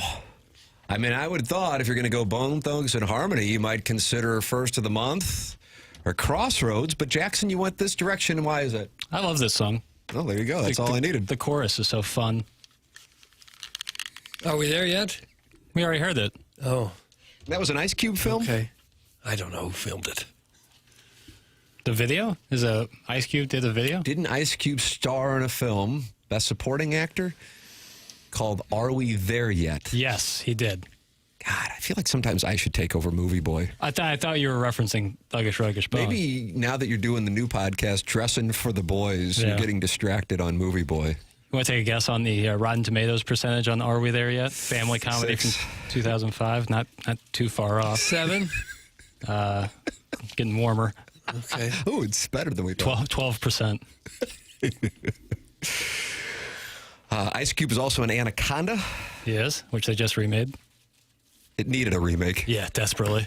It was so good the first time around. Was that about a large snake? Yeah, that's exactly right. Okay. Chairman Kurt said in the commercial break here, TMA 101 ESPN shows presented by Brown and Crouppen, that Josh Schertz is on Wake Up Barstool, and he's talking about Paulie Manos. He's on Wake Up Barstool? And where does that air? Is that FS1 or ESPN? Yeah, that's on FS1. They post everything on YouTube a little later, but live it's on FS1. And I saw it. I couldn't hear it, but I'm looking in the Michelob Ultra YouTube chat. Yeah, what do we got going on here? And I'm trying to find the person, but they were saying he was talking about Paulie Manos. Doug, he's on Wake Up Barstool on FS1 talking about Paulie Manos. Probably talking about Lamba. How would that come up? Because he's talking about Lamba. They had him on just to talk about Lamba and not the Billikens? They tried to get Tim on, but he was busy. Stop it. Contractually, I need to appear from 7 to 11 on 101 ESPN. But then I can't appear on Wake Up Barstool or Holly Randall's podcast. Okay. I had that carved out. Just to talk about Lamb, though. Correct. Lamba. Correct. Nice promotion for Paulie Manos there with the Barstool crowd. Coach Schertz starting to get a little more national attention. But that. I'd like to see him talk about his team and not Lamba. Doug, do you think you would consider staying at SLU even if given a big offer elsewhere because of the TMA opportunities? And the hosting? You do have to wonder if that factors in. Opens up a lot of opportunity for him. So we'll probably have a sit down with Dr. Chaffetz tomorrow. And he does from time to time. Service. He needs our advice. Yeah. What was it yesterday? He said that he acknowledged you sent him the play that he called for Robbie Avila. We had a pop. If he slides, you pop. That was it, right? Yeah. Okay. Draw it up. I'll send him some plays Friday night. I'll have a few things for him. Hopefully see him before the game. If not, I'll shoot him a note in a timeout or something. 12-point is the number for the Billikens and Flyers tomorrow. It's a spread? 12 points. Wow. Dayton's gone into a dark place. So the question is, do they spiral or are they hungry like the wolf? Duran, 84? I don't know the years. I know the song, not the years, Tim. I feel like it's 83. Well, 84 would still get me home. But if it's 82, I got a problem. I'll have to take some time away. Oscar Bortuzzo told me Manos is the best Italian in St. Louis. That's from the 314. Okay. Hungry Like the Wolf, 1982. No, I'm going to take some time away. Yes. I'm going to go to a cabin with Jackson's buddies, who I get to meet tomorrow. Yeah, there'll be a bunch of them there. That's awesome. Boy, there'll be a lot of them there sockless, too. Oh, you think so? Mm-hmm. I'll be in socks. Socks aren't sexy? Socks aren't sexy, yeah. That's the problem. That's the conundrum. But I'll be in them. It's too cold not to wear socks. You know, my ankles get cold. I would think. Shout out to Doug, a man named Doug. I was at the DMV yesterday. I'm talking to the woman at the counter. The guy next to me said, "Hey, is this where you go every day?" And I said, "Well, I don't go to the DMV every day. Had to get some plates." And I said, "There I am at the." And he said, "I listen to you guys every day." And I said, "Nice to meet you, Doug." He had a name on his shirt, so I was able to identify him. And he says a loyal listener, and he wanted to know if onboarding included stops at the DMV, which it does. Shout out to listener Doug. So you have to go to the DMV every day? Yep, most days. That would be some people's personal hell. Grassroots marketing out there meeting the people. Did you get a real ID? No, I did not. I need to do that. Yeah. Do they keep moving the date on that? Do I need to have it? I think you need it now. Yeah, now they're going to start doing fines. Or a passport. So for the flights to Florida, which are coming up soon? Yeah, you might want to get on that. Is that right? Or bring a passport. Yeah, or bring the passport. Have a passport, okay. That's good enough. Because it was supposed to be, May of 25? And they kind of did a grace period? Oh, it was supposed to be way earlier than that. It was supposed to be originally in 22 or 23. I guarantee a slew cover against Dayton. That's from Jugs in D.C. And he said, great take, Tim. You should run for Senate. I don't know what that is, but I agree with him. I don't know if I'm electable. Well, all right, I don't know what to tell you. Right, I've seen some people that apparently are electable. And I would think you'd have a shot. The bar does seem to be moving. First thing we do, I'm going to need you. Can you get into a flannel shirt? Yeah. I'm going to get a pickup. Okay. And we're going to go out to some country locale. All right. We're going to shoot a spot, and I need you looking very sincere while wearing that flannel shirt on the back of maybe a hay bale back of the pickup truck. Hay bale. All right. And you're concerned about what's happening to our country. Doug, should I talk about families and communities? Yeah, and neighborhoods. And you're going to make our a children. difference. And education. Somebody says, and they're not happy with us for not talking about it, that Slew approached the Big East and was immediately shot down? There was a report about this the other day. I haven't seen that. And the guy who put it out there seems to be a reporter of some type. I asked somebody who I think that. Seems to be a reporter of some type. Doug, that is the state of our industry in 2026. But I asked somebody who I think would know and said, this is not accurate. What stood out to me is the report. The Dover Soul is the one texting it in, Martin. Okay, well, the report said Slew approached the Big East and was denied, and then they were told, the quote was, you're not on par, and I'm paraphrasing, but not on par with legacy programs like Xavier and DePaul, which a lot of people said, DePaul, they've been terrible for a long time. Steven Time is adamant it's a troll account that is being cited by the Rob Reinhart. Okay. Real Rob Reinhart. That's the account. A reporter of some type is what I said. Out. But when I asked somebody who I think would know, said that's not accurate. And I said it doesn't like if the Big East said to Slew, if they approach him, I don't think they would do it in the middle of a basketball season. This account seems like a troll account. Okay. Well, there we go. So middle of a basketball season. Do it. So the first thing you do is vet the idea. Yeah. Middle of the basketball season is not when hey, Big East, I know you're kind of busy right now. You want to have us join. And the response, I don't think, even if they said, hey, we're not expanding, they're not going to say, you're not on par with legacy programs. It didn't sound accurate. And Martin, don't worry. No one in Safe Charles has real ID. They don't need one for their annual migration to Destin via recalled Tahoes. That's from Doug's prison wallet. Is that there's a migration? You don't need one to go to Destin. You do not. But if you got on a plane, you would. I didn't know you boys were all over it. The real ID. All right, Doug at the DMV, who was just visiting, doesn't work there. I will see you soon. Kwame Voyukas, who says your ass is grass tomorrow night. Martin says it's a troll account. Good Lord, fellas, let's get it together. It's from Kwame Voyukas IV. He is frustrated. Okay. We took a look, and we determined it's a troll account. So no worries. No one's reporting this. It seems like it took Creighton, Wichita State, Loyola, Chicago a couple of really outstanding years before they moved up in conferences. It wasn't just one pretty good year. It was, almost Final Four, a long run in the NCAA tournament type of year. So you need some sustained success. I think maybe more than one. Tim, when you are elected, I will work for you for free and leave my family behind. That's from David Klein of Hedonism. Doug, you may remember him. He was on this program, produced in the market for a couple of decades and performed Cranberry Zombie at the 2012 Mardi Gras. The years. He was singing. That's when producer Joe attacked me, nearly physically assaulted me, but wasn't able to get through my security. But David Klein at Hedonism grabbed a microphone in a tent at Mardi Gras, cold, rainy day, and performed Zombie, Dolores O'Riordan. Right. Cranberries. He's quite a vocalist. Wow. I guess we're not going to hear it now, but just know that he's quite a little vocalist. And he's going to leave his family behind to come work for me in my Senate office. Here it is.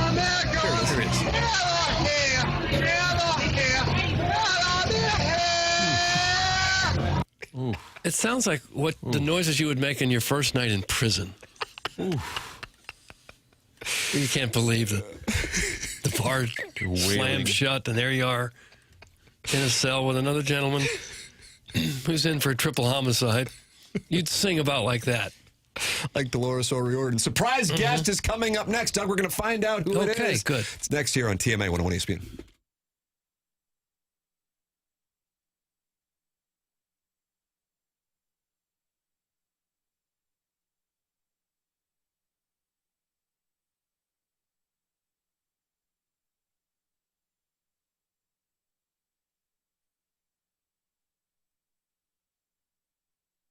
Chocolate melts, flowers fade, but sparkle lasts forever. This Valentine's Day, find the perfect piece for the one who has your heart at Decor, where every gift shines a little brighter. At Decor, you'll find the most magnificent selections of diamond jewelry that St. Louis has ever seen. The choices are dazzling. If you are stuck on what to get your love, let Decor help you out. The bling is everywhere, from classic to trendy. And guys, how about diamond studs from her gentleman caller? Decor has them in every size and price range. And if you are ready to pop the question, Decor has an entire room filled with beautiful engagement rings. Decor will even help you custom design the perfect setting that fits your love and your budget. You'll also find rare, one-of-a-kind pieces that say, "Be mine," in the most unique way. Visit Decor online at decor-jewelry.com or at Olive and 141. Decor, always unique, always affordable.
Surprise, surprise, surprise. Now, what, if anything, that ball contains, we don't know. Chairman, I'm going to send you a number. This is an adventure you and I are going to be taking together. You've got a big surprise coming to you. Well, Martin, it's surprise guest time, but the surprise guest isn't calling in, and now the audience is raging. Oh, gosh. They're mad already? Oh, boy. I don't know. Wouldn't that be the ultimate? What if the ultimate surprise is that we don't have a guest and that Jackson and I just thought it would make for good banter for an hour and a half? That would be. You should just every day on the dossier just put 9 o'clock. Raquel Welch will call and just put like random names. She's no on longer there. with us. That's what's going to make it so fun. Yeah. Well, it's going to take a little extra work. Yeah, you still don't give up. 314-399-9646. That's how you can text in to the morning after here on 101 ESPN and the TMASTL YouTube channel. It's the Air Comfort Service text inbox, and you can call in, especially if you're a surprise guest. Maybe Daddy Padre will call in as Alec Ogletree, former Rams linebacker again, 314. How far into the Ogletree interview did you get? Too far for three people who had spent a lot of time in the industry. Yep. Because it happened more than once. It wasn't just. I remember one with Ryan Terrio. Ryan Terrio was supposed to call in, and he opened up immediately with the call saying, "I want to eat Doug's underpants." And that could really have been that Terrio. one got dropped immediately. But Ogletree, it was a little conversation, if I remember correctly. Why won't Jackson put the surprise guest on? That's from Jugs in D.C. Great producing. That's from Rusty Pecker. What if it's Dear Deidre? Oh, my goodness. In. Wow. But I thought you banned Dear Deidre. Do we have the surprise guest? That was you. me. Just a moment. The surprise guest will be on in a minute. You know, some of these people have things they do for a living outside of calling into this show. Sure. Do you understand that? Sure. She said to call her back in 2 minutes. 2 minutes. Oh, goodness. She's still up. She's still up.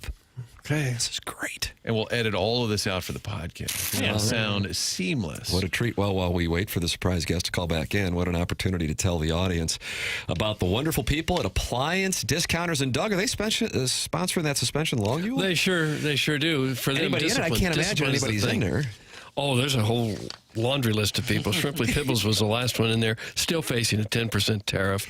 And Deke Dotem has been suspended indefinitely. TMA listeners, Appliance Discounters, sponsor of the suspension logule here on the program, has an exclusive deal for you. Come in today and receive an instant 5% rebate off your next appliance purchase. That's right, 5% instant savings off your already low prices. In addition to the 5% instant rebate, you can receive other factory rebates, some up to $1,500 from the manufacturer. Now you know why they are called the Appliance Discounters. Huge savings, locally owned, next day delivery, 18 months interest-free financing, all from the #1 largest family-owned appliance retailer in St. Louis. Visit any of their 7 locations. They are in Afton, Baldwin, Concord Plaza, Earth City, Maplewood, St. Charles, or you can shop online at theappliancediscounters.com. The Appliance Discounter sponsor of the suspension log you'll hear on the morning after. The program presented to you by Brown & Crouppen. We broadcast from the Stiefel Studios. And coming up on our dossier, we have the Design Air Heating and Cooling email of the day. The morning after at InsideSTL.com, Buck Swope and Alan Dadeville. Are they tied? Tied at 3 apiece. And we have 2 days only left? 2 left, Martin. This is it, brother. So this is it, brother. Who won yesterday? Midge. Yeah, Midge wrote in how she's despondent about being selected for the 4th year in a row to play Chunk in her town's production of the Goonies play. And maybe the briefest email winner of all time was a very short, that's correct, concise, to the point, which is a message to all of you participants out there. It doesn't have to be overly wordy. Just so you know. Stepdad Gary is guessing Hey Kay Adams, Doug. Oh. She was a regular on the program. Scolded you about Brian Hartline? I think I wanted to pick him up, but she told me not to or something, or maybe it was the other way around. I don't know. We got into a real snafu about Hartline. All right, Papers, let's play that open again, just so we can set the table, and then when we edit this later, it'll all sound seamless. Okay. Surprise, surprise, surprise. Now, what, if anything, that ball contains, we don't know. This is an adventure you and I are going to be taking together. You've got a big surprise coming to you. So I take a lot of notes, and I say, who would be good? Who should we grab? And then you guys get to guess away. Yes. When it was John in New York, you guessed John Hamm really early on. Yeah. Costas disguised his voice. Yeah, like Elmo. But this is a first because I think Tim guessed the guess before we could even get to it. It's Matt Vasgersian. To your credit, you guys didn't give off any tells. We gave you the poker face, but yesterday, because we're idiots, we said, what is this guy thinking? He doesn't know that Stan Musial's great. And then the listeners said, it's their favorites. And we said, oh, my God, we got to vet this properly. I still think Ray King is the greatest Cardinal reliever of all time. Anybody who was around Ray King would agree with that. Matt, thanks for coming on, and thanks for clarifying, because we don't understand things. Right. Well, I was just hoping that you guys were going to tell me what my favorite flavors of ice cream should be, too. Doug, how about that? He's coming at you. It was presented as the all-time Cardinal team. I can play the audio back. We misread the prompter, I believe. And Matt, whose assignment? So then my other theory was that some executive said, hey, we'll have the whole staff do this. And then you're reading your email like, oh, for God's sakes. And then said, I'll make a mockery of it in return. That was my other theory. I like that theory. Ooh, that would have actually been a nice way to go with this. But no, it's just, and here's the problem. It's all social media based, because when we do this on TV, we say it a half a dozen times. We put the disclaimer out there. We say personal favorites. In some cases, like for Harold Reynolds, who I do the show with, it's guys he played with. In some cases, for me as a broadcaster and a play-by-play guy who worked for teams, it's guys who I was friends with. Or guys who, as a kid, you just liked because you liked the picture on the baseball card. Right. So I used to work for the Brewers, and I had a really hard time at first base because there's so many good ones in franchise history. But I put George Scott on my favorites team because when I was younger, there was a baseball card picture that he took wearing a shark's tooth necklace. Yeah. And I thought that was cool, 7-year-old me or however old I was. So we try to cheat sometimes, and we put two players at one position, but we encourage each other not to do that. It's completely a subjective exercise. And no, in no world is Ray King the second best relief pitcher. I disagree. No. And Fernando Vina is somebody you would have known from your time in Milwaukee. Yeah. Albert Bell incident. Yeah. Right. And I didn't have room for Fernando on my Brewers team, and he had a couple of nice years with Tony in St. Louis there with you guys. So I thought, what the heck? Yeah. I didn't know Tommy Herr. I didn't have a relationship with him. Who else? Stubby Clapp didn't play there long enough. I could have kept going, but so I put Fernando Vina on my team. Okay. How about Rogers Hornsby? Doug, these are favorites. These are his favorites. I know. I think Rogers Hornsby is my favorite. When you leave off a franchise great, you open yourself up to all kinds of hell. But again, it's the social media thing. So our social media department pushes these lists after we do it on TV, but they don't come with the favorite disclaimer. So, I mean, you should see, you guys know, people just rush you. I mean, my Brewers list got absolutely destroyed. This guy used to work for the Brewers, and he had Jeff Cirillo over Paul Molitor. Yeah, sorry. I went to college with the guy. He's my favorite. Sorry. What do you have against Billy Joe Robideau? Why do you hate Joey Meyer? Yes. I can see the list. It could be endless. So, Tim, the list yesterday that we read and we were upset was favorites. Not all-time Cardinal favorites. So would this be considered, Jackson, you're wonderful at called it rage bait? Is MLB Network positioning Matt and what Harold Reynolds also did it, Matt? Yeah. So then you guys are the targets for the rage bait when they tweet out and post on Instagram the list. Yeah, if they're leaving out the favorite qualifier, then yes, that would be engagement farming. Engagement farming. Matt's going to use that today on the air. I love that term. We are being manipulated here. You know, hey, that's something I'm going to take up with the powers that be. We're being used. We're pawns in the game of life, as Mongo famously said in Blazing Saddles. We got a Blazing Saddles quote out of it as well. Matt Vasgersian is the surprise guest. Topic on the show yesterday, unbeknownst to him. And then when I texted, I said, this is kind of a long story. I have to kind of explain. It took a little bit of explaining, Tim, to get to this point. But Matt, no stranger to our town. And then, of course, famously talked about the Dome, which proved to be correct, that it wasn't exactly the best football venue, which we now mock. But Matt was ahead of the game. Yeah, I was saying that in St. Louis when we started the morning grind, because we were lucky enough, Doug here, Matt, and Martin and myself would travel with the Rams when they were here, and I'd come back and do the show, and I'd say, man, I got to tell you, the Dome, this was the early 2000s when the team was good. I'd go, this thing's one of the worst buildings in the NFL, much less the fact that the Rams lease in St. Louis says that it has to be in the top 8 of the 32 franchises. And you were very open about that observation. I didn't remember the ranking language in the deal. It just, as a kid from Oakland, California, who grew up going to games in one of the worst multi-use facilities in the history of sport, I felt like I had license to make those kinds of accusations against other people's home facilities. I just never liked that place. As much as everybody loves St. Louis as a sports town, I always felt like the football trappings could have been a little better. I get it, like that was the only option back when they moved, but yeah, never liked the joint. Never liked it. Yeah, they kind of hedge their bets, I think, knowing that they may not get a team, so it's kind of a convention center related. Hey, it's great when we have the boat show. I think it was the only way it got voted, it got approved. Right. Just in case. Are you hurt that your A's are packed? By the way, I've been to Oakland only for football, by the way. Terrible layout for foot. You got the infield over there. It was always bad. Are you hurt that the A's are packing up and moving? I think I'm over that, just because it had been such a long episode, so many threats, so many alternate plans and destinations proposed by like a pie-in-the-sky club president who's no longer around there.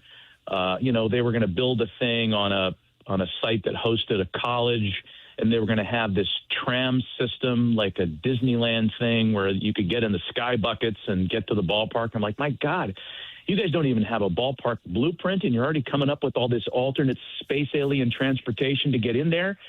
So when they finally left, and I look, I'm skeptical of Vegas. I'm not afraid to say it. That's going to be a challenge for them with that population base, summertime in the desert.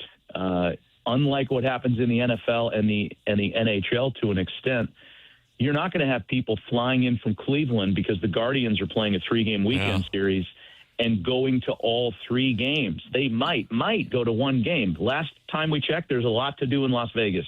For football, the model works. Fly in on a Friday, gamble, spend your money, go to a show. Saturday, go to a nice restaurant, do whatever you're going to do, shop. Sunday, football game, and you're out. It's not the same model in baseball. And not to mention, the team has to be good the day they step foot in that ballpark, which I think they will be, because the roster is pretty intriguing, especially the lineup. But the short answer is, when they left Oakland, it really kind of sucks the soul out of you. Wasn't Oakland the stadium where they had a little problem with some raw sewage in the dugout? Among other things. Yeah, backup issue there. There was sewage. There was a family of marsupials that lived in the press box. And they would appear on laps of visiting broadcasters at perfect times. Matt, what was your... I was there the last year I was there. There was, because they had the third deck was closed for an eternity, it seems like. And, that used to be a really vibrant place back in the Bash Brothers days in the 80s and 90s and early part of the 2000s when they were good still. But the third deck was closed for a year. And the last season of the ballpark, a couple years ago, I was there with the Angels, and I did my own little personal recollections tour, and I walked the third deck, and there was dried up dog poop up there that had to have been 3-4 years old from the last time they had a, quote, bark in the park event. Like, come on, we can't even have somebody cleaning up the poop. This is bad. Matt, the texture, is he taking questions? Would you ask him the process of doing voice work for video games? He was the voice of my childhood. I was just about to ask that question. In papers your age, What was soundtrack of my childhood for a long time. Yeah, those were fun fun days, and they told me I had been there too long, so it was time for a change, which, who could argue? But you'd sit there, and the only hard part about it was kind of the repetitive nature of it. How many times can you say, and that'll bring up Mike Matheny? Like, you just can't. There's only so many inflections you're capable of. And every once in a while, the people that make that game are very good. They would stitch together something to where when the user activated it, it would fire off of the schedule they had intended. So the example I'll give you is, remember the outfielder named Bobby Kelty, Red Sox, A's, left-handed hitting outfielder? He had red hair. So occasionally they would write something which was personalized to the player. And in his case, it was, and that'll bring up the red-headed Bobby Kelty, right? It's supposed to trigger once every 30 to 50 times Bobby Kelty is activated in the game. Instead, there was a glitch, and every time Bobby Kelty did something, it was the red-headed Bobby Kelty. Here's the 2-0 to the red-headed Bobby Kelty. The red-headed Bobby Kelty swings, and there's a drive, and it was comical, right? So I, occupying a small place in baseball, thought, when I see him at the ballpark, and I was doing the Brewers at the time, I'm going to apologize to him for this. So I did. He came into Milwaukee, and I pulled him aside. Hey, Bobby, my name's Matt. I voiced the video game. Hey, I'll tell you, it's weird. This thing happens. And he looked at me like I had 6 heads. He had no idea what I was talking about. Didn't care. And I was like, well, I probably didn't need to even bring it to his attention, but just left it alone. Left it alone. Right. Those are fun days, though. And now he's furious. I was curious in your Brewer days. I think that was your first MLB gig, correct? Yes. What was Euchre like early? I mean, is he like, hey, the new guy? I mean, or what was your interaction with Euchre like? Because he was on the radio side and I was on the TV side. We were never on the air together, ever, not even once, and I was there for 7 years. But let me tell you, when Bob wanted to open up and tell you a story, it was the funniest story that you've ever heard. And even his pedestrian moments, something that he wouldn't consider funny, was funny just because it came from him. I remember being in Chicago, White Sox series. Bob was always the first guy out of the bus. Always had the sunglasses on, dressed impeccably. And everybody followed Bob to go to the clubhouse. And as we were walking through the tunnel, there was a vendor, a kid, who had his basket of tchotchkes or whatever he was vending kind of strewn off to the side. He was sitting on the floor. He was smoking a cigarette. And Uke walked past the guy. And the guy looks up and goes, whoa, it's Mr. Baseball. And Bob looked down at him, paused, and said in that inimitable style of his, doing a great job, pal. And then just kept walking. It wasn't overly funny, but he was so good at the subtle jab. He was fun to spend time around. Matt Vasgersian, the surprise guest. Tim, we're kind of the voice of MLB Network. I mean, Amsinger comes on here, Costas comes on here. Tell Harold Reynolds to stop ducking us. I mean, it's obvious that he's next. Harold will come on, and he will. If there's a sweatshirt or a pullover in it for him, he'll do whatever you ask. Oh, wow. Nice. We can get him that. Get him some gear. To sort of clarify the last time, Matt has a list out of his favorite Cardinal. By the way, I appreciate the Joaquin Andahar as a personal favorite of mine. So, Doug, if it's a list of favorites, I would, and Ray King. Ray King was wildly a nice entertaining. Loved Ray King. Burger King, we called him, not to his face, of course, but we loved Ray King. Matt, hey, thanks so much for playing ball and hopping on the show. Unless the Deus has any more questions. No, I do. I'm sorry. Oh, no, absolutely. I'm curious. It's. I mean, you've been calling games for a long time, being a part of the MLB Network, been a friend of the show over the years, and when we've talked to you in the past, usually the Cardinals, Matt, are either in the mix for the playoffs or one of the best teams in the game, and here locally over the last few years, this is a big change from what St. Louis area fans are used to. Now, Doug Vaughn, who is on the dais with Martin and myself, is having a tough time coming to terms with the fact that the Cardinals are in this full-on rebuild mode. I'm at peace with it because I feel like it's kind of necessary at this point, but I'm curious, in the MLB Network studios, yourself, somebody who's called plenty of games at Busch Stadium, and then the guys you work with, what your impression is of what the Cardinals are doing in the state of the franchise. I think there's a lot of confusion among us, and you guys are there close to it, of course, but we're all a little confused. Like, it is truly a teardown at this point, because once they finally found the right buyer for Nolan Arenado, it was pretty clear. A lot of people here, myself included, felt like some of that could have already happened. They would have been deeper into the rebuild timeline had they made some of those moves earlier. So it is uncharted territory. I don't remember a time, certainly in the MLB Network era, and this place came around in 2009, when the Cardinals were not considered a threat to win the division title. And they haven't been for the past couple of years, and they're not this year. Sure, who knows? They could surprise. But boy, when you bring in a guy who's done a teardown in Chaim Bloom before, it's pretty clear that those are the marching orders this year. And it's weird. It's weird to not have the Cardinals be relevant or good. Look at the national TV schedule, and it tells you all you need to know about what people think of teams around the league. Yeah. You know, the Pirates make some appearances because of Skeens, but you don't see a lot of Rockies games or White Sox games. And not that the Cardinals are in that territory. They never will be, but it's not what it was in years past.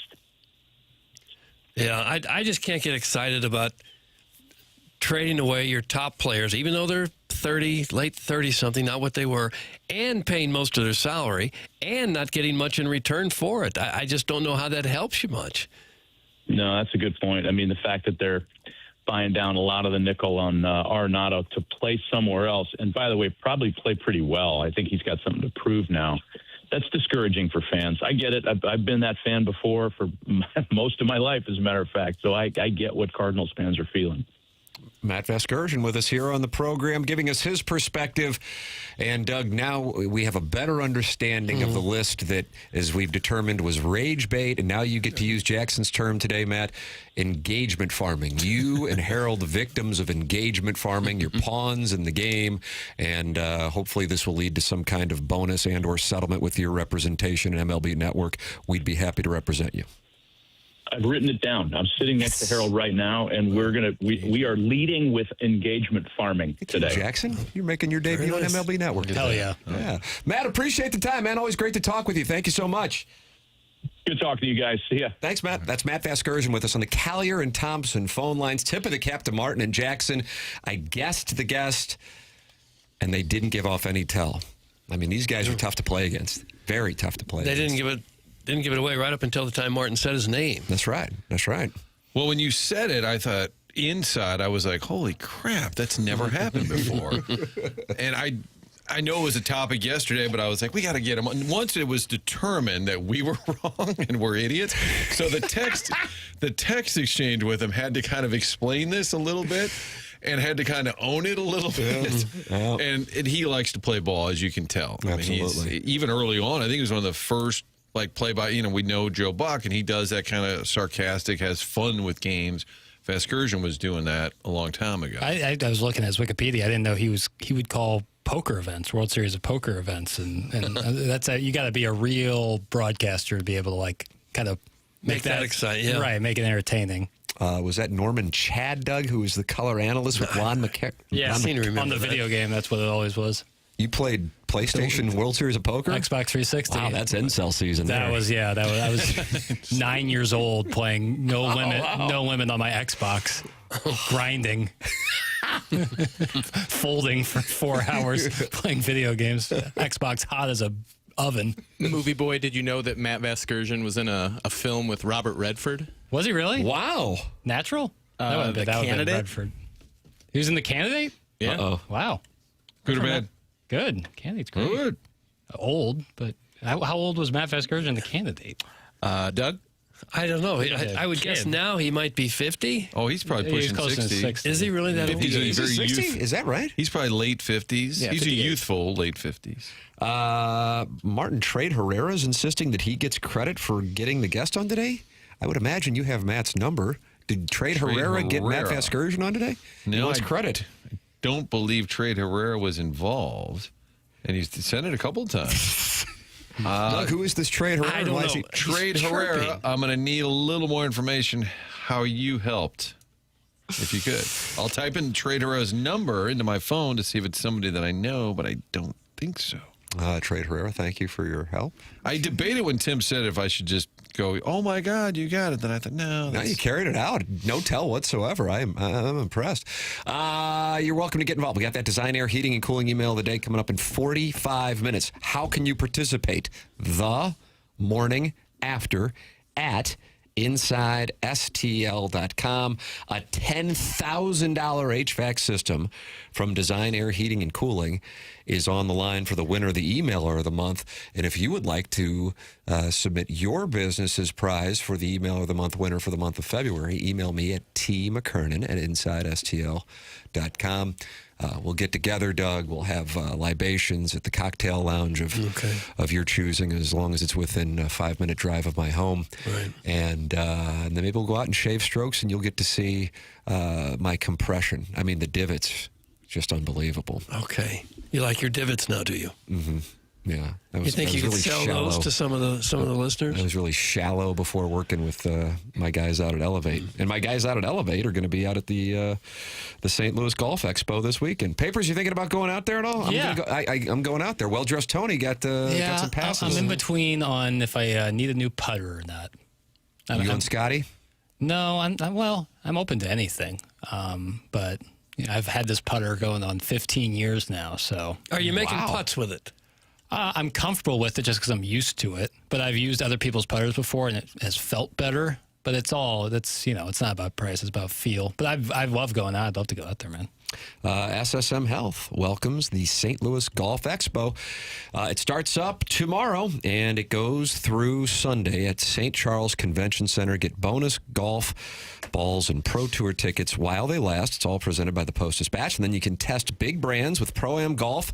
Enjoy the Sinclair Lincoln Long Putt, Trilogy Financial Simulator, and lessons by the team at Elevate Golf. That's a place I have been going here for the last 4 or 5 months. And for me to drive to Lake St. Louis 3 or 4 times a week, that speaks to the caliber of coaching that they have out there at Elevate Golf. So they're going to be there at the Golf Expo, and it is taking place Friday, tomorrow through Sunday in St. Charles. Thank you to 101 ESPN, Tito's Vodka, Sun Valley Golf Course, Yingling Flight, and the BMW Championship. Special tickets are available at stlgolfexpo.com. That's stlgolfexpo.com. It's not that far away. Could have some days in the 60s and some ball striking here in a few weeks. That'd be nice. So that is all coming up this weekend in St. Charles. stlgolfexpo.com. We are into the Mark Hanna Evergreen Wealth Strategies 9 o'clock hour. The program's called TMA, presented to you by Brown & Crouppen on 101 ESPN and the TMA STL YouTube channel.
This is Jackson with a Sports Center update, and it's brought to you by Saliga Heating and Cooling. The Knicks defeat the Raptors last night, 119-92. Jefferson City High School alum OG Anunoby with 26 points and 6 steals. That was another Sports Center update brought to you by Saliga Heating and Cooling, a Daikin heating and air conditioning dealer.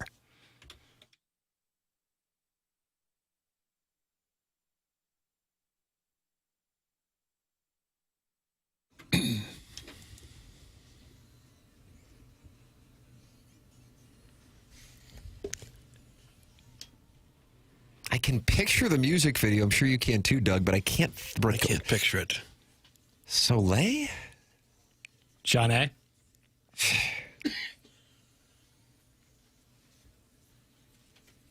I guess they'll be playing this tomorrow night at Lorenzini's postgame and Humphrey's pregame. Is that where we're going? Josh Bob Bill said he wants to go have a libation with his pregame at Humphrey's. Really? I guess probably where I'll go. Run? Yeah. I don't know. You drink pregame? Sure. Am I too old to be at Humphrey's? No. It's before a SLU game. Okay. You still be the old guy at the bar. Yeah. All right, kids, let's do some shots. That's not weird to be like at Harpo's before a Missouri football game. If you got a kid there. If your son is there. If you're like in your 30s. I will have a kid there. I'll have a 4-year-old and I'll have an 8-year-old. Yeah, future Billikens. Billikens, rah, rah. Watch out for those Jello shots, kids. That's not Jello. That's for mom and dad. Take Jello the edge shots. off. You don't like Jello shots? You got to like handle them with your fingers to get them out. It's nastiness. Now, will they let your kids go in with you at a place like Humphrey's? Jackson? I don't know. Yeah, I think it's at that point. I think during the daytime, you're usually okay. Yeah. It's usually at a certain time of night. You might need to be 21. Chaser's buddies with the people that reopened that. I don't know. Well, then again, he knows everybody. That's right. So I was about to say. That doesn't narrow it down. The program is called TMA. I got a text. Martin, you know a guy by the name of Justin Steer. I feel like for some reason you might know him. Might have been an advertiser. Back in the day, was it the Sprint guy or Verizon? Okay, so yeah. He texted me during the commercial break and sent me a screenshot for tickets for tomorrow night's Dayton Flyers at St. Louis University Billikens on the prices. The cheapest ticket to get into the building now, according to what he has sent me, is $133. Oh, really? And it is sold out, of course. And then there are tickets down in, I mean, this is unbelievable, down in section 103, which is where I think Doug and Jackson are seated. Of course. They are $1,100. Oh, my. Doug's not going. I'm television's Doug Vaughn. Would you like my seats? Is it bad form to scalp seats that were given to you? There is not a ticket available in the section where me and my family be sitting. But I think that's because of the security detail. I know we take up about 50. Yeah. SLU announced a sellout. The velvet ropes knock off a row at least. Yeah, the phone books to sit on. So, yeah, this is a ticket. This is a hot ticket, Jack. I'm very happy for them. I am too. Because they got this great building and they've got a program that's up and coming and getting some national attention now. It's about time. It's about time St. Louis went nuts over Billiken hoops.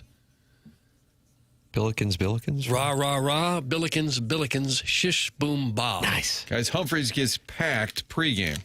Yeah, but they'll clear the room out when Tim walks in. I would That's how it works. assume. I would hope.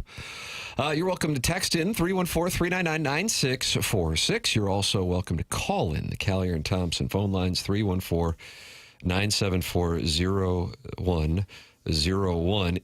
It won't flush is in the Michelob Ultra YouTube chat, Doug? No. Along with 277 friends. Isn't that like the worst sentence you ever hear at home? It won't flush. Oh. Probably worse if it's not at your home. And he says, I saw that the cheapest ticket for the Dayton game is $20 more expensive than season tickets for the entire year are. How about that? Really? That's from It Won't Flush, Doug. Ew, Mommy, go look in the toilet. Oh, see, if it happens at home, you can't get away from it. If that happens somewhere at work or something, you just walk away and it's somebody else's problem.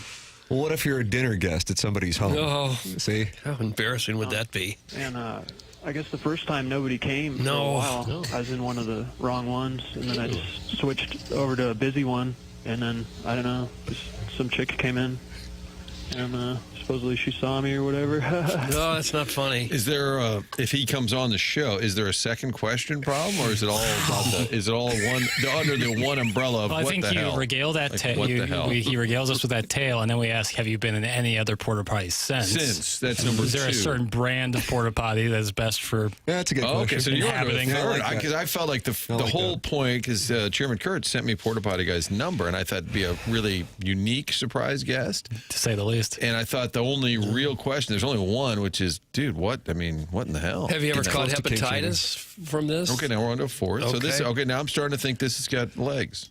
Yeah, things are starting to happen now with the porta potty guy being a surprised guest on the program. You're welcome to talk it over in that TMA YouTube chat. That's brought to you by Michelob Ultra. You can talk it over with It Won't Flush and MD 2020, along with John Scores, who says the cheapest ticket for that February 27th showdown between ILL and Michigan is $305 as it sits right now. That in Champaign, Illinois, Doug, February 27th. The only bad thing about those prices, I'm sure it cancels out a lot of college kids who go to school there that would like to go. Student tickets. They all have the student ticket, I assume. But if you didn't buy a student ticket... Well, then you're really not that into it, I assume. But I'm sure a lot of them don't buy season tickets. That's on them. If you want no empathy at all for the casual fan who's on the bandwagon now. If you were a student and you really wanted to go to the games, you buy the student ticket package. It's not like crazy expensive. It's what you did at Mizzou. I assume the same thing happens in Illinois. If you're a hardcore fan going in, but if you're not, if you're a student there and you say, "Hey, this team is really good. I'm getting excited. I'd like to go to a game." Well, now it's $300. Well, you're Johnny come lately. You had the opportunity to sign up for the season tickets at the time. Well, I still feel badly for them. But if you're a student, you'd only want to sit in the student section. That's where all the energy is, where the vibes are, and you can only sit there if you have a student ticket pass. Oh, yeah. Okay, clearly they don't all do it. Not many do it anyway. Here's what you do tomorrow night. You get yourself one of those blue and white polo, kind of a rugby-style shirt, and then just go to the Goodwill and pick up a secondhand trombone. And you just walk in. Not a bad. And then you just try say, to blend in. Yeah, hey, I'm Herman. Yeah, I was class of 74. I was in the band, and they've asked me to come back tonight for the big night. Oh, come on in, Herman. You just pretend you're in the band. What if they ask you to play some scales? Well, fake it till you make it. Yeah. See, I like to wait till game time. Maybe the trombone would cost more than the ticket. Well, that could be. Guys, Josh Schertz is a beacon of light in a forest of St. Louis sports darkness. That's from your mom's lesbian lover. Yeah, I would second that notion at the moment. Hopefully it won't stay like this long, that he'll be one of many beacons. Nice. But right now he is the beacon. I'll be working to get credentialed for that Dayton game. I hear the Colts might be Avila as the heir apparent to Anthony Richards' sibling or something. That's what I'll tell my guy Cundy, at least. Thanks, and hashtag free perk. That's from Brian Henshin, who I guess is covering. It's a professional writer. Penned that. Hello, la, la, la. F the bandwagon fans. They didn't struggle through those dark days. Grow up, Doug. That's from Maxwell Hung. No, you don't say F the bandwagon fan. That's how you build a fan base. You put together good teams, more people get excited. You don't turn them away. You're getting owned right now. The Mizzou season ticket for the students is trash. You can buy the season tickets, but you're not guaranteed a ticket for the game. It's a lottery system, and it's dumb. That's from the 636. That's how it was when I was there, and that's the cost of having a competitive team, is that you have a lot of students at the school and only a finite amount of seats for them to sit in, and so you have a lottery system. That's how it was my sophomore year when they had MPJ and a really good team, and yeah, you had to work to get the tickets that you already had paid for, but you knew what going into it. And I think it's a better thing than just being able to walk in like it used to be, probably for SLU, definitely for Mizzou in years past. Guys, we lost. Kroenke won. We're talking about SLU and Dayton. Jay Jr. would be disappointed. What did they do with the Rams' money again? That's from Harrison's brother, Master Doug, and he's playing the role of Rachel Dratch, who played the role of Debbie Downer, and he is not on board with the Billiken love. Well, I don't know what they did with the money, if it's even still there anymore. But you can get excited about the Billikens. Yeah, it's okay to be mad, sad about the NFL, and also excited about SLU basketball. It's okay. Do they sell beer at the Billikens games? Yes, they do. You better believe it. Probably a lot of it tomorrow night. Enjoy it now, SLU Hoosiers, because this time next year, Schertz will be coaching Oregon. That's from Lady Sonia's Teacup. God, I hope not. Dana Altman's out? I guess. Well, if he's going to take him. Have you announced that? No. He's probably ready to leave, though. They're struggling this year. He's in the late 60s. Probably hard to recruit up there. St. Louis is the biggest bandwagon city, right off the Chiefs bandwagon and straight onto the Billikens bandwagon. That's from Mahomes' long body. There is some truth to that. You got to be competitive at least to get fans to come out. Not sure that that's unique to St. Louis. You got teams in various sports all over the country. If you struggle year in and year out, they don't draw well. Like, look at Pittsburgh. The Steelers are usually good. They pack the place every week. The Pirates are usually horrible. Nobody shows up. Are they a good sports fan or a city or a bad sports city? Depends on the team you put in front of them. I got to say that the most diehard fan base, I really believe, might be Cleveland Browns because they do show up. I like your take, sir. And the team is just hot garbage, and they always make terrible decisions. Personnel, coaching, you name it. And those fans, they just live and die with that team, and the team just always lets you down. But they just, when's the last time and I could be wrong, the last time a Browns game, you saw like an empty, they just go. It's a thing. They support the Browns. And boy, they've just been crap for a long time. Yeah. And I suppose it's also easier to show up all the time when you only got 9 or 10 games a year. Right. And most teams, almost all teams, still have a shot at least halfway through the season. But baseball, you can get buried in May and still be looking at 4 more months of the season. Guys, the Billikens are a St. Louis team. I don't understand why people are hating so much. That's from It's Your Boy Fuzz. I don't either. Slew Hoosier equals doctor, question mark? That's from the salty bald dad from Caseyville. Doug, I'm going to read it again. Slew Hoosier equals doctor, question mark. See, you're calling I don't know what that means. SLU alums Hoosiers. They're saying that's probably a little bit of a stretch since many of them are probably... Okay. I guess they could be doctors. And that was from Lady Sonia's Teacup, who said Josh Schertz is going to be coaching in Eugene, Oregon this time next year. Am I right on that, Doug? Am I following the breadcrumbs? I hope it's completely wrong. James Carlton is a longtime TMA sponsor, and he's going to provide you great customer service. And I'm talking to you, Jackson Burkett, because you just switched to James Carlton, just like Jamie Rivers did, just like Brandon Kiley did, just like I did 7 years ago. And it has been wonderful to have the peace of mind to know that if I am in need of reaching out to my insurance agent / agency, that I know it is going to be taken care of. Quick response and an answer that satisfies the question quickly. What else can you ask for? It really is something else when you know you're working with a quality person, a quality business, especially for something as important as insurance. And in addition to that, he can save you money. And that's the biggest thing now. With automotive insurance, James has been doing this for 18 years. He says the decrease in auto rates is the biggest he has seen in his 18-year career. So why not make a phone call that'll take you about 2 minutes, and it could save you thousands of dollars. 314-961-4800. That's 314-961-4800. Or go online at carltoninsurance.net. 23 minutes away from the Design Air Heating and Cooling email of the day.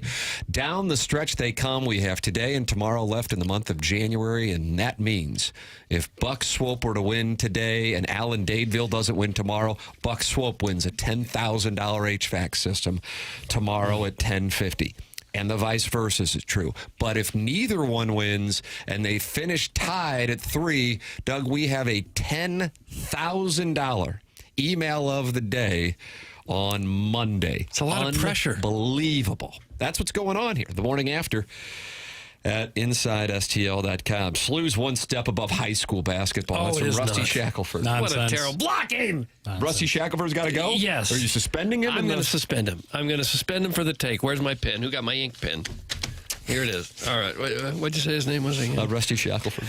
Rusty Shackelford, you have been suspended a period of 2 days' time. I don't imagine it feels very good. It's not supposed to feel very good. It's supposed to be punitive in nature, and your name is going into the Appliance Discounters suspension logule.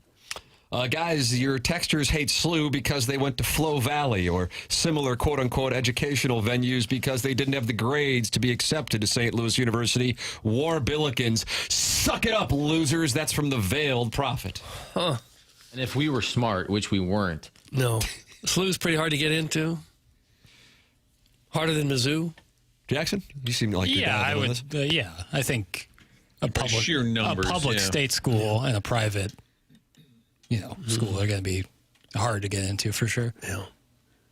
SLU's like 40, 45 grand a year, isn't it? Yeah, and they have good influx of international students at SLU. Yeah. Not to say that Mizzou doesn't have international students, but more so per capita.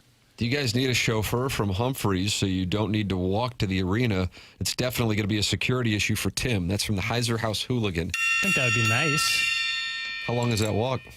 Because when I'm wearing my good lifts, it's like wearing stilettos. About a mile exactly? Yeah, it's a good 15, 20-minute walk. But the real question is, do you wear your winter coat to the game? Because then if you're traveling around, you got to carry it around. It's going to be 2 degrees tomorrow night. Is it really?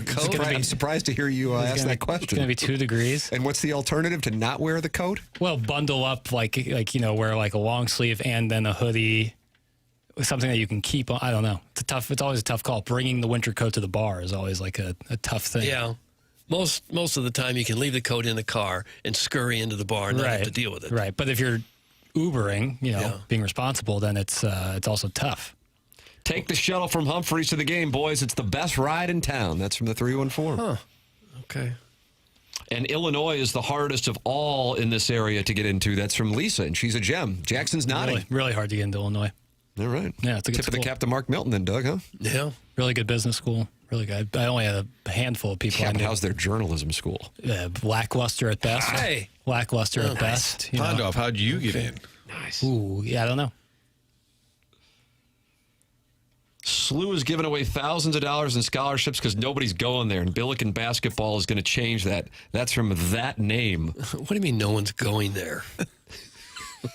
They don't seem to have any problem with enrollment, do they? I don't think so. It's the smaller colleges, not only here but around the country, that are struggling. Right. The Websters and the Fontbonnes of the world. It seems like kids today either want the big college experience, or they go the junior college route, save the cash. But the schools in the middle seem to be struggling a little bit. Guys, Vianney is the toughest school to get into. Half Lion, half Eagle. Thanks, Dogtown Astrovan, Vianney. Yeah. WashU, I imagine, is pretty tough to get into. Extremely. That's what the amateur proctologist says. I imagine WashU's harder to get into than Illinois. Oh, yeah. Illinois has an acceptance rate of 42.4%, whereas SLU has a 75% acceptance rate. What about Missouri? Missouri's acceptance rate, that's a good question, Martin. It's a really good question. 78.5%. Now, what about WashU? WashU. You're not even allowed to ask. St. Louis, not Seattle. Thank you. Washington University in St. Louis has an acceptance rate of 12.1%, and an undergrad tuition and fees of $62,982 US dollars. Why don't we do that? Huh? I think that's come down. I remember when it was 70 something. Yeah. Who cares about SLU? You guys only care because SLU is paying you guys. Deny it if it's not true. Doug, that's from Gateway Dreamfields. I'll deny it. You want some? Punch him. I like the allegation that we are receiving money, Martin. They're also some swag. Did we get shirt, jersey? You got a jersey. Jackson's got a... Now I feel bad. Yeah, but what about the brick of cash that you received? Waiting on that. I think it's in transit. But open to the idea. Sure. Absolutely. Yeah, McDonald's bag. That'd be great. McDonald's bag. Fontbonne's closed, Doug. Some Tiger Horse and That's Woods. what I mean. Yeah, they shut down because they had so much problem attracting students. WashU bought that. Guys, KU's acceptance rate is like 90%. That's from Cream. Oh, let's find out. All this look that up. Kansas University, public university, that is a 93.5% acceptance rate. Is that right? And it shows. I believe that Kansas and Kansas State, if you are a high school graduate in the state of Kansas, I believe you're in. I believe that qualifies you at those schools. Kansas State, 81.7% for Little Apple. Little Apple. Middle of nowhere. Yeah. Never been. Anybody been Manhattan? I bet you've been, Doug. No, I've not been to I've only driven past. Oh, really? Have you driving to Denver or something? Yeah, going to my dad's in the back of the day. It's really? Because all of a sudden, like, oh my God, that's where K-State is? Boy, let me tell you something. That drive to Wichita last year for that Missouri-Drake game. Yeah. They'll put some hair in your chest. Oh, my God. When I got past Kansas City and saw I still had like 200-something miles, I stared into the abyss, brother. Yeah, if you got out of your car and started spinning around, you would lose your connection to reality because it's all the same. It's literally all this. You're just in the middle of absolutely nowhere. A lot of wheat. That's why my parents got out of there. Yeah. Elvin and Bly said, we've had enough. We've had enough. But keep going up ahead. It'll be the home to the BTK Killer if you want to stop off. Hey, mouth breather. Harvard has scholarships as well. Have fun trying to get that square block into the round hole. That's from the Veiled Prophet. Not sure what that meant. They didn't appreciate the shot at SLU, I believe. Got it. I think. Let's see. We got the Design Air Heating and Cooling email today coming up in 15 minutes on the program. The program's called The Morning After. It's presented to you by Brown and Crouppen on 101 ESPN.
Doug, Bone Thugs and Harmony again.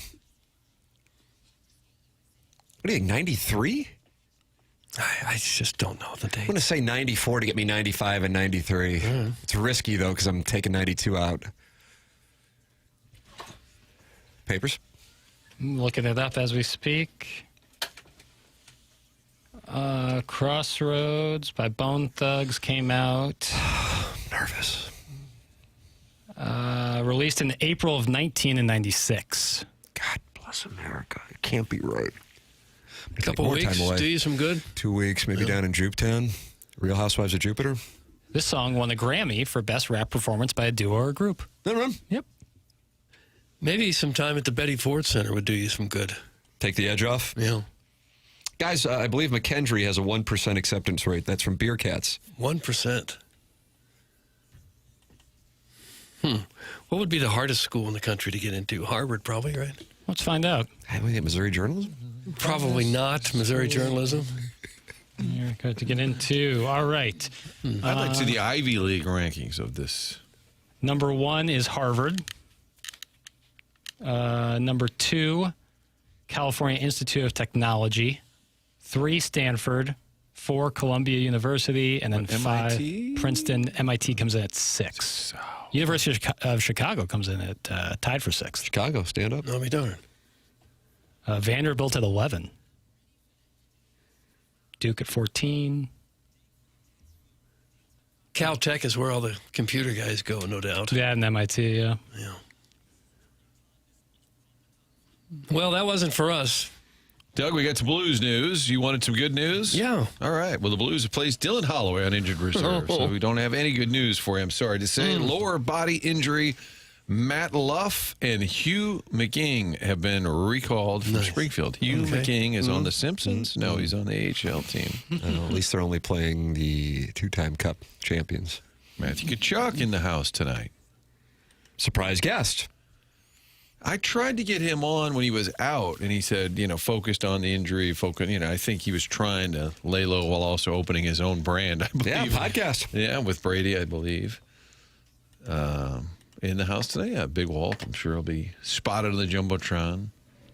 I'm guessing when we get into Caruso's business, I could text him and get the response back. What? My guess is they'll give maybe some kind of Olympic shout out. Good luck to Matthew at the upcoming Winter Olympics. I sat next to Tom Calhoun at that blues banquet a couple weeks ago. He said he's on like 39 years in a row without missing a game. Oh, yeah. Crap. I think it started in 87, 88, somewhere in there. Yeah. He's never missed a game. Incredible. Guys, I'm a few minutes behind. Mizzou out of state with room and board is now $47K. It's insanity. However, the youngest Beer Cats did text me and Little Beer Cats last weekend about her roommates watching adult films to prepare for an upcoming experience, and she wasn't entertained. That's from Beer Cats. I'd like to hear more about that. So Little Beer Cats an upcoming is at Murray State, I believe. Little Beer Cats is at Murray State, so this must be the youngest Beer Cats? And her roommate was watching stag films? Oh. Doesn't that only happen when, like, Jackson coughs? Yeah, well, that would be... Oh, the universal symbol. Yeah, and then you interested in then the me? smut just starts rolling. Oh. Guys, I went to Boston a few months ago and visited Harvard. Nearly everyone there was wearing TMA gear. Yeah, just goes to show the sophisticated minds that listen to this show. Thanks. That's from Philip Seymour Doffman. Okay. TMA is forever emblazoned on the pesky pole. Really? Oh, you put it on there? Yeah, when I went there, Nice. you could sign the poll, and I signed it TMA. You wrote with a Sharpie? Yep. The Banty Rooster. I got it. If you're watching on YouTube, look at the Banty Rooster. I got this from Polos Plus, Doug Banty Rooster. I see It's it. a handsome crew neck. It is a handsome crew neck. It really is. And it's Nike. And Eric in the Central West End says Nike sucks, though. Oh, is that right? Well, he is he's the arbiter of what sucks and doesn't. Guys, what was attendance like in the mid-'80s for Cardinal football games? Thanks to Jake and Kirkwood. Doug, I probably went to 3 or 4. I would imagine you went to a hell of a lot of them. I did. Mark, And you probably went to them. The attendance got very, very weak. That's why they wanted a new stadium and then eventually moved out, because attendance fell apart here. That isn't a terrible question. No, it isn't. Joe Strauss. It'd be easy enough to get on the internet and find out exactly what the attendance was, I suppose, instead of expecting us to know all the numbers. Now you're yelling at Jake and Kirkwood. Okay. I feel like it was decent. but I don't have the numbers. Towards the end, it got kind of rough. I think the last game when people knew they were leaving, I remember one of those banners people usually sacrifice a bed sheet for, and it said, "We'll help you pack." That's how mad they were at Bidwell and Company. Yeah. There is no way in hell a St. Louis University grad listens to this show. That's from Illini Lance. Well, why would that be an impossible thing? Illini Lance, you can call in 314-974-0101. There's thousands of St. Louisans who go to St. Louis U every year. Robertson, Luchtefeld. I think we've got Cousin John. We got some. My wife. These are all Billiken alums. So all of you. Gary, come back. Gary, come back. No, you. Gary Coleman did not go to St. Louis U. You don't know that. I think he did for a cup of definitively would coffee. not come back. Yeah, he was given a chance to rethink it. No, F you.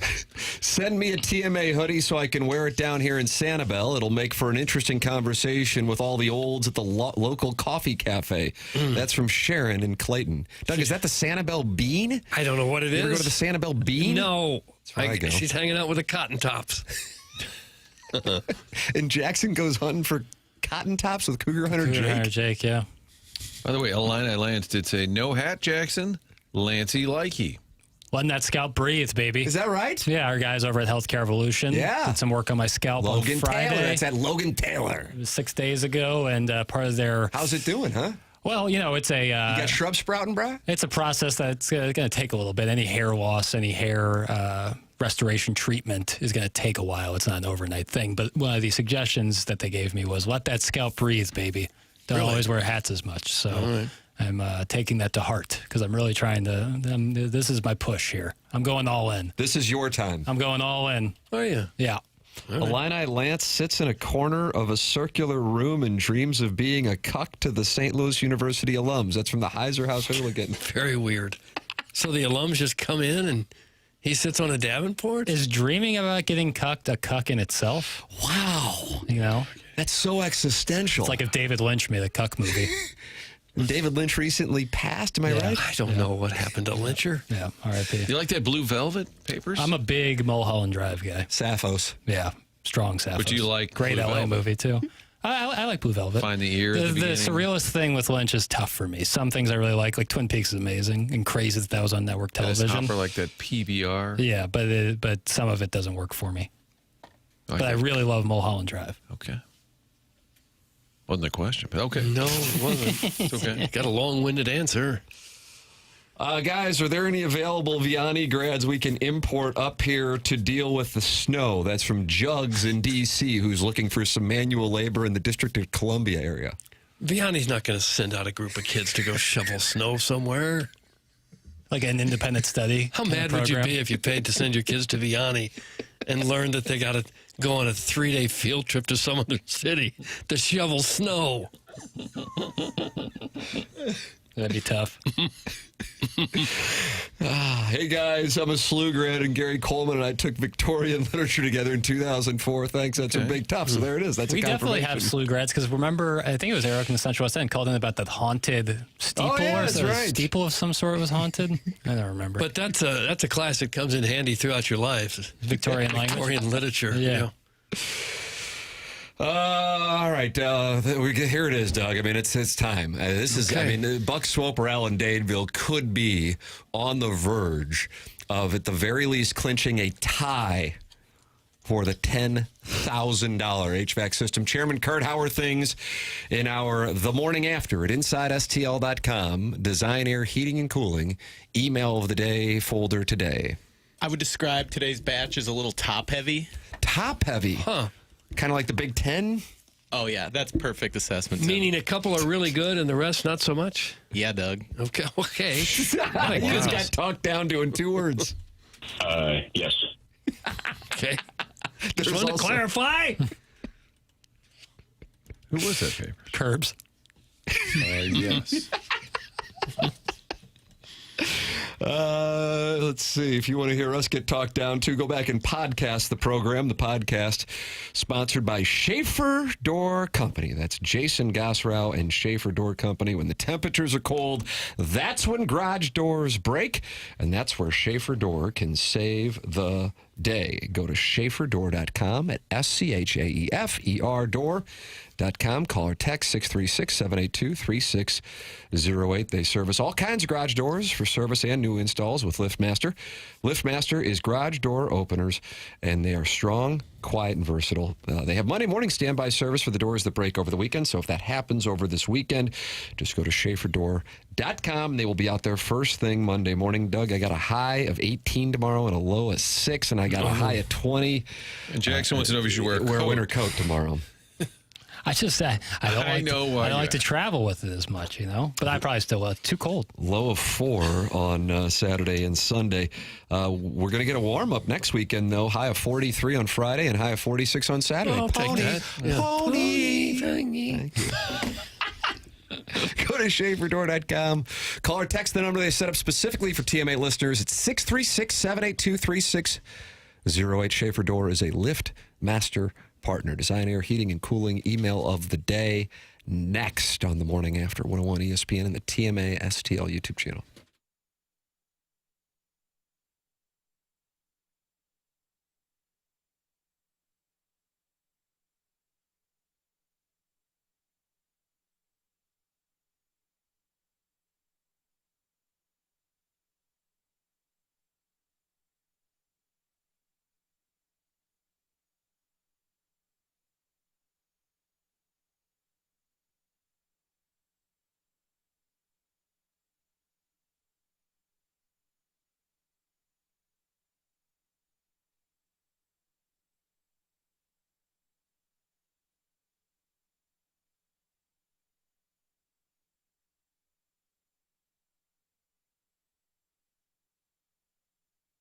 Hey, this is Tim McKernan. You know what the saying is? New year, new you. Well, how about new year, new home upgrade? If you've been thinking about replacing your windows or you've just had enough of those cold drafts sneaking into your house every winter, now is the perfect time to finally take care of it. Universal Windows Direct has a January offer that's all about starting strong and saving big. Right now, when you buy 4 windows, you get 4 free. That's one of the biggest offers they've ever done. And with a 0% interest financing for 60 months, you can spread out your payments over 5 years, same as cash, without a penny of interest. But wait, it gets even better. You'll get $1,000 off your entire project, plus a little something to look forward to, a vacation voucher through Destination Motivation with every purchase. That's right.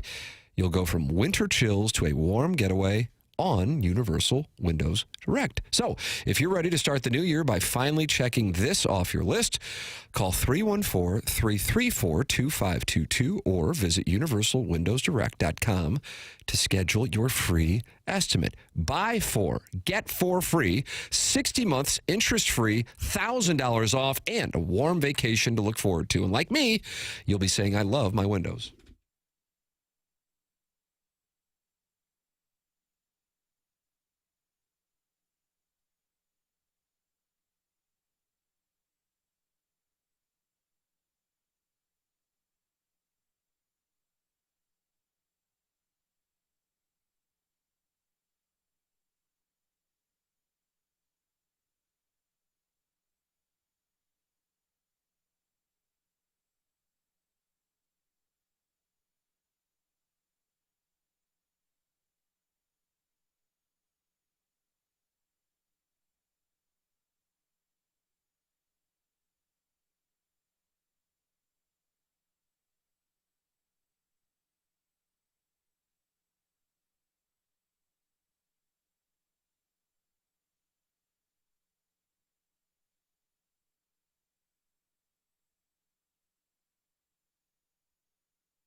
Think the Billikens will come out to this tomorrow night?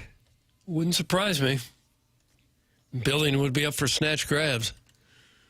Is it okay if I tend to what we're all getting paid from the Billikens to talk about them on the air? Could be awkward if we have a different scale. Hello, Paola. I settled for $10,000 cash. You settled too soon. Oh, no. You got me? Yeah. You Brysoned me? Yeah. I'm getting 15.5. God. Who handles your negotiations? Billy Boris, Scott's brother. Billy Boris. Lesser known. Yeah, he equally handles effective. local radio talent. Appearance Scott got fees. the MLB players. Billy got the local radio talent. And Papers got little gift card. Speaking of which, Joey Vitale with us tomorrow at 8:15. Blues, Panthers pregame 6 p.m. Puck drop at 7 p.m. Doug, here we go. This is it, brother. Okay.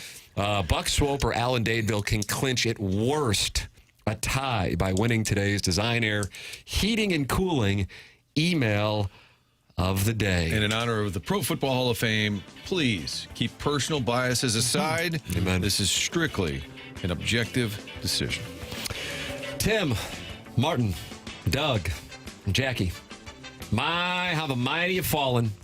Look at you. Reduced to sucking at the swollen... I don't know if I can say this. No, I wouldn't say it. How'd this get through? Of the recessed lady's breast. We see through your charade. The fix was in come late December. Sealed in a clandestine handshake with Mr. Buck Swope to hand him a $10,000 gift. This is mutiny. Your coddling of the elite texters over your working class brethren is too much, and we will not stand for it. We are the meat. We are the potatoes. We submit moderately intelligent, numerous, and vaguely poignant emails. We reference pop culture, sports, STDs, fat shaming, the disdain for the Irish, Ricky Bobby, JFK conspiracy theories, future Marvel projects, Subway sandwich topping ratings. Yet your filters persist in casting us aside for your golden calf, Buck Jerome Swope. Oh, the shame. I've shed my tears and I've said my piece. Enjoy your lower heating bill, King Swope. That's from Bro Fallon. Bitter, but better. Bro Fallon. Bitter, but better. I have no shot to win, but this isn't why I'm emailing in.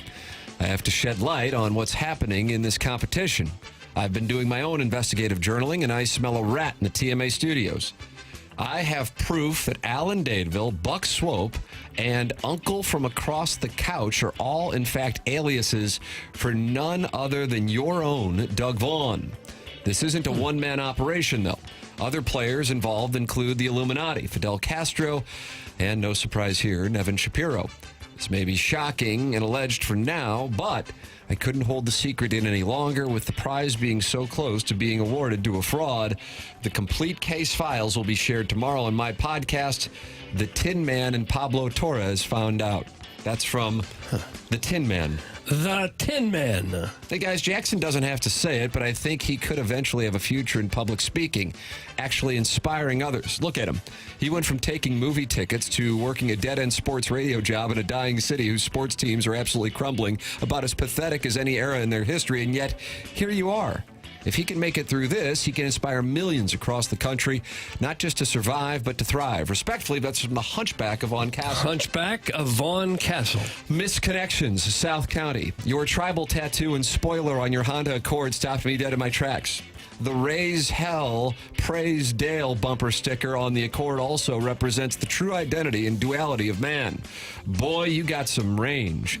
The tattoo screams you bought a discount-branded pellet smoker, and you're not afraid to throw some Walmart brisket in it and post pictures of the final product that looks worse than the famous Lincoln Riley brisket pic. I'd love to hear about how you view a night out at Texas Roadhouse the same way I view a reservation at Wright's Tavern, and how your attire gives off a real Duluth trading exclusive vibe. Color me intrigued. You see, I didn't grow up in Petticoat Junction, and I married into North County culture, which is nothing more than relocating to the Wentzville territories in your 30s and talking about how you used to swim in a notably poisoned creek. Meet me at Joe's Stone Crab Herculaneum at 7 p.m. tonight. I'll be in the corner booth re-listening to some segments from the cyborg era of TMA, where for 6 months, Iggy and Pete sounded like they were broadcasting from the south side of the moon. Oh. And we all just accepted it until a made-up guy named Gino allegedly flipped a switch and put an end to the nonsense. Shout out Board Op Lucas. Missed that guy. That's from Al in Dadeville. Al in Dadeville. Tonight, I will be at the Illinois game versus Washington, cheering on the number 9 team in the country. Jackson, if you want, I'll drive and you can go. I'll even buy some Illini merch. You just have to be okay with drinking and driving and smoking the Benjamin Danklin. We will also be listening to Kid Cudi and all the hits from 2018. Maybe even turn on Movie Boy and do a breakdown of you breaking down movies. We will become best friends, and I'll convince you that the movie Troy with Brad Pitt is in fact a top 5 Brad Pitt movie. While I'm still mad that you didn't have on your top Pitt movies, but you can totally redeem yourself tonight. ILLINI. That's from Illini Lance. Illini Lance. Why do I do it? Why do I read my old grade school yearbook signature page? Let's hang out. Not Mikey. Adios, Puerco Rostro. Exchange student Carlos. Your dog is ugly, Ricky. Your axillary smell, Nurse Candace. Remember, God loves all his children except you, Sister Margaret Jeanette. Doug, that's from Midge. Well, odd. Midge. I can only dream of being in the presence of Tim tomorrow night. Oh, Lord. Being a fat from Jeffco and a truck driver, deliveries have to be made. The one thing I hope that happens tomorrow night is that there isn't the fattest pog sitting right next to him. Plus, the person sitting behind him throws his leg up on Doug's shoulder and says, "Look at these cankles, would you? Would you like a massage?" That's from Martin's Sweater Vest. Martin's Sweater Vest. Doug, a girl just emailed in. Sharon D? Yeah. It's the guy. Doug once advised me to talk my daughter out of majoring in journalism because it's a dying career. I tried. She didn't listen. She got the degree anyway. Stubborn woman. Apple doesn't fall far from the tree. Money well spent. She now works in a bank. Doug, well, you might have been right about that. You are wrong about me. I'm still waiting on an apology for being called the Walrus Man sewer worker. Fat from Granite City. None of those. And to the crybabies whining about the contest, suck it up. You miss 100% of the shots you don't take. You can't win if you don't play. Jackson, use your tongue on the Jell-O shots. Oh. Stacy will show you. Later, fellas, that's from the bandy little hen, Sharon. Not she sent in a picture. Rooster. I don't have the dexterity in my tongue to do all that. Clip that off. Sharon D. Gentlemen. Chubby. Not just a gentleman. A chubby gentleman. Doug, did you get a chance to see Jason Barrett's favorite TMA personalities? We all know Tim is the Stan Musial of TMA, but Tim was notably absent from Barrett's TMA list. Instead, he's got Charlie Marlowe running point. Hey, guys, stay woke. In the co-host slot, he's got the khaki smoke show named Doug, who can rescue any segment with a nice rant or by naively describing a situation where a man was heterosexual all his life, but this guy lured me, or oops, I guess I'm gay now. Yeah. And producer Barrett's got Willie Springer, who's most famous for a show when he showed up 2 hours late, we feared he was dead.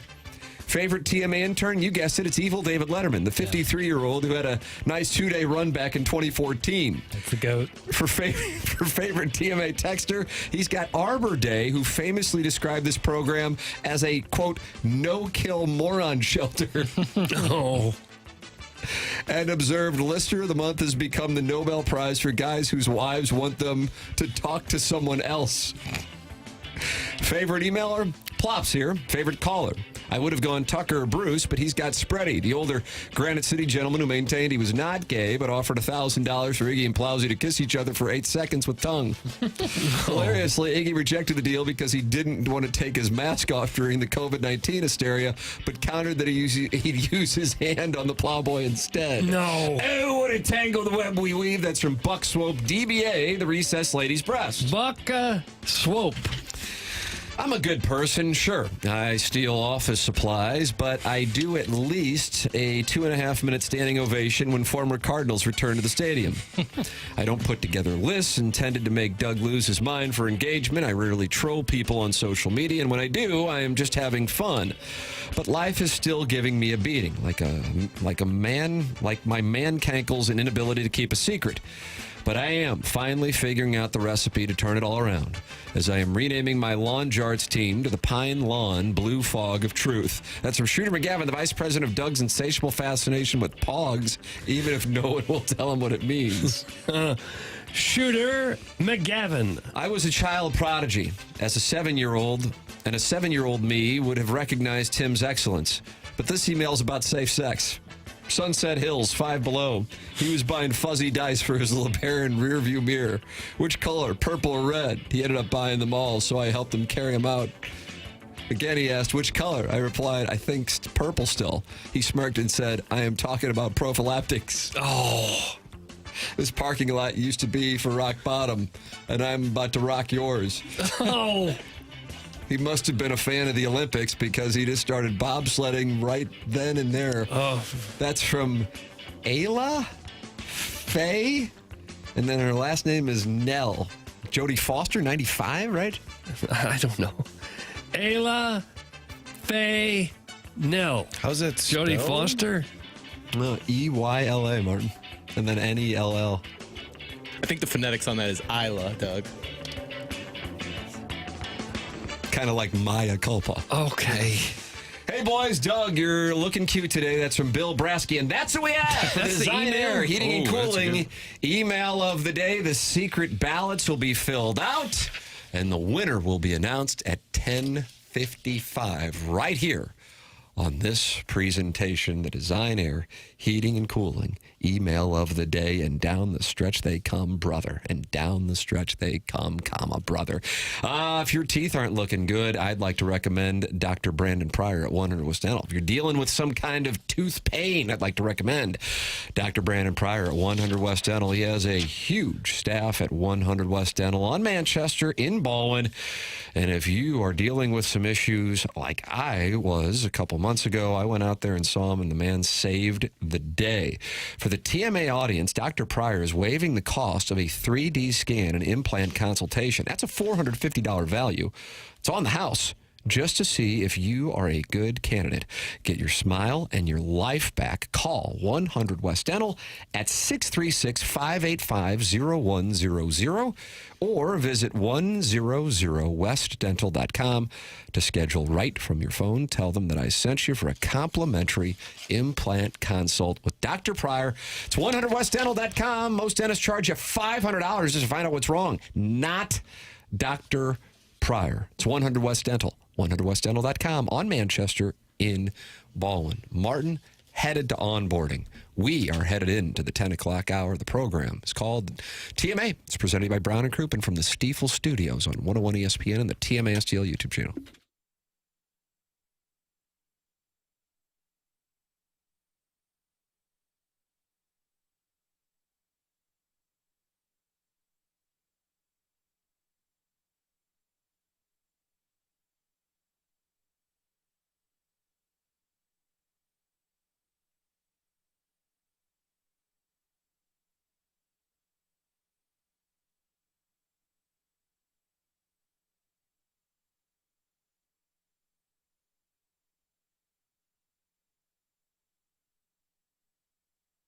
It's the last call for football on FanDuel. One final Sunday, one last kickoff, the final chance to place your bets before the NFL season closes its tab. This is Super Bowl 60, and FanDuel is making sure you are in on it. If you're a new customer, bet $5 and get $200 in bonus bets if you win. So whether you're backing the favorite, riding with the underdog, or building one last same-game parlay, make it count, because after the Super Bowl, the season's over and football is officially done. Last call for football on FanDuel, an official sportsbook partner of Super Bowl 60. We've been making plays all week on this program, and as long as it's not me, they've been winners. Jackson, you got to play. Yeah, I love the Nets money line tonight against the Nuggets. Nets money line against the Nuggets. Plus 215. The Nuggets are banged up.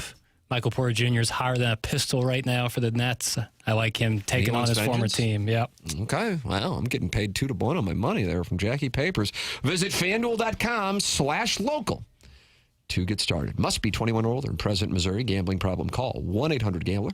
First online real money wager only. $5 first deposit required. Bonus issued is non-withdrawable. Bonus bets that expire 7 days after receipt. Restrictions apply. See terms at sportsbook.fanduel.com.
is Jackson with a SportsCenter update brought to you by Saliga Heating and Cooling. The Hawks defeat the Celtics last night, 117-106. Dyson Daniels, a.k.a. the Great Barrier Thief, with 15 points, 6 rebounds, and 9 assists. That was another SportsCenter update brought to you by Saliga Heating and Cooling, a Daikin heating and air conditioning dealer.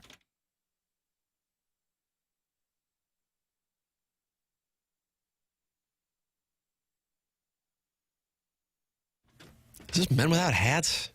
Men at Work. Men at Work? I get confused. So many men.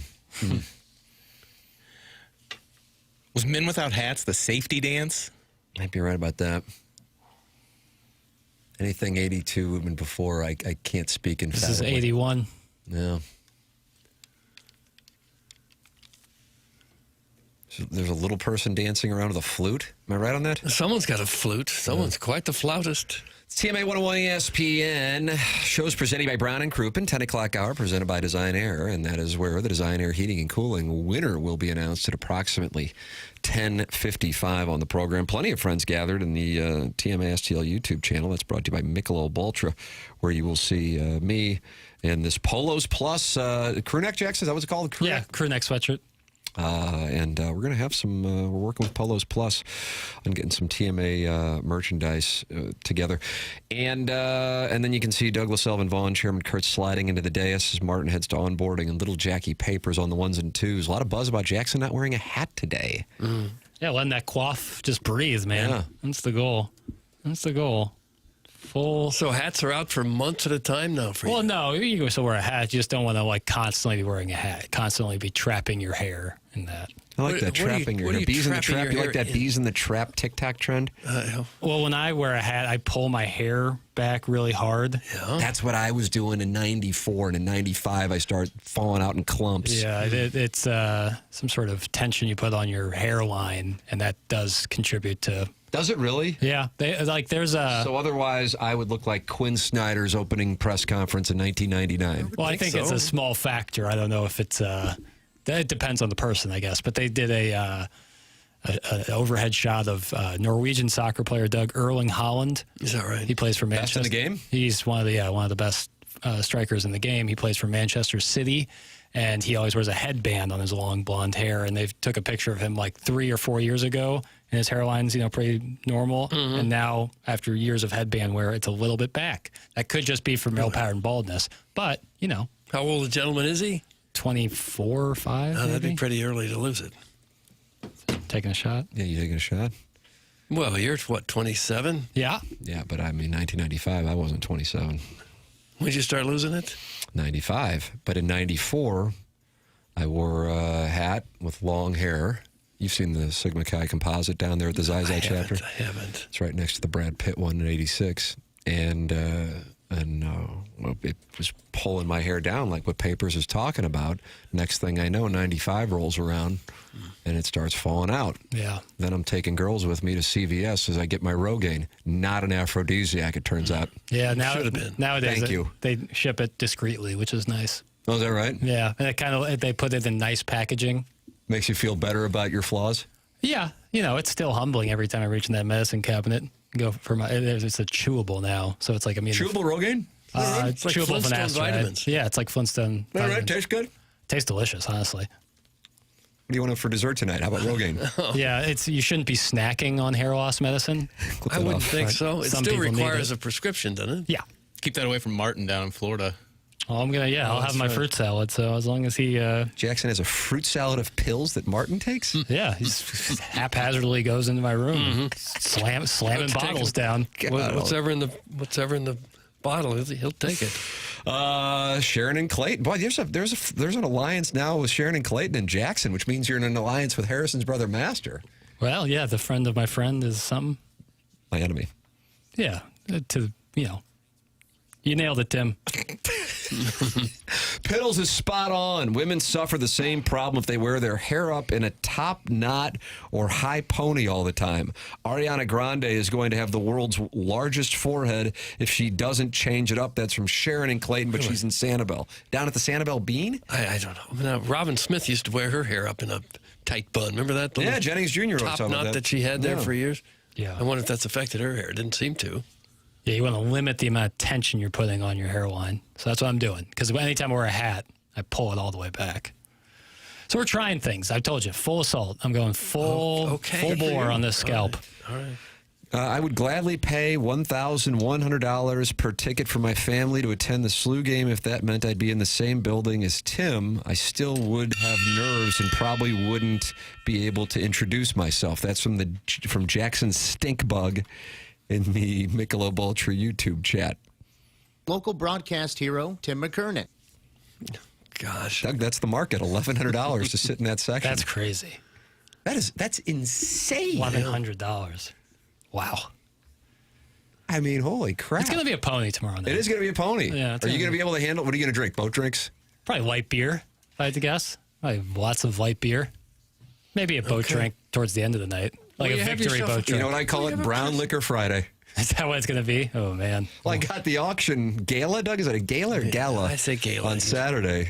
And then I got the 4-year-old birthday party on Sunday. I'm not even going to know my name. Could be a brown liquor weekend. Telling you.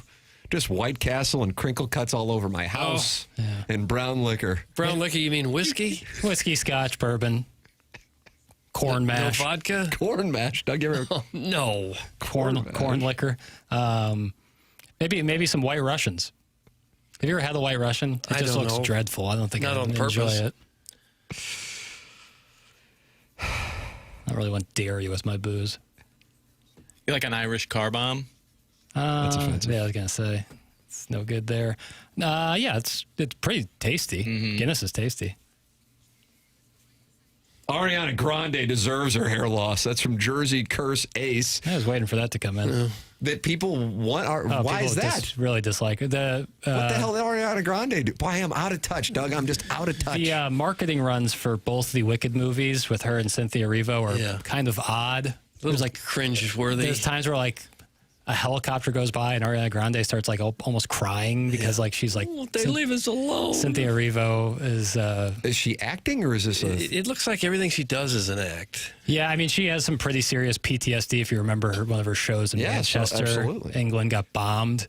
And that was really tough, I believe, for her, as it would be tough for anybody who was in the building that night or performing. But yeah, the marketing between her and Cynthia Erivo for Wicked was kind of all over the place. So yeah. She got caught on surveillance camera a long time ago licking donuts or She's something. like 19 years old. And didn't she say, I hate America? So I think she said that too. I don't know. Or that. Americans, that's not such a big... To me, it looks like she hasn't eaten in 6 months. Yeah, she's quite thin. She's really good on SNL. Anytime she does SNL. Oh, she's extremely really funny. talented. Wonderful impressionist of other female artists. She does a delightful Britney Spears, Shakira, Celine Dion. Yeah, that all was your a favorites. Great skit when the radio station lost power and she had to act like she was all the singers. Yeah, that was good. Doug, are you going to have a cognac? That's from the Trash Assassin. I doubt it. I doubt it. A snifter? No. Yeah, what about a snifter? No. Do you bring your own snifter? I to don't bring games? any. I bring nothing. You're going to have an iced tea or something. When you go to a game like that, it's hard to find something other than water. Yeah. Because I've tried hard and have successfully kicked the soda habit. Yeah. Hey, let me tell you, where you boys are sitting tomorrow night, they'll be coming to you. I know. Now we're talking. I know. Now we're talking. Brown Liquor Friday. Brown liquor on a cold night is that's the only time I would do it. Warms the stomach up. That's smart, Jackson. Keep it light until Tin Roof and the cranberry vodkas and the emo dancing happen. Oh, by the way, I donated a couple silent auction items tomorrow from my gala. The, quote, one night in Doug package is going to do big money. That's from Carlos Spicy Winner. So I'm surprised you agreed to that, but okay, good for you. You really want to see the Martyrdom roof replaced? No. Tin Roof, is that closed yet? One night in Doug. You're thinking of Wheelhouse. Oh, Wheelhouse. Is that still open or closed? No, that closed after New Year's Eve. Oh.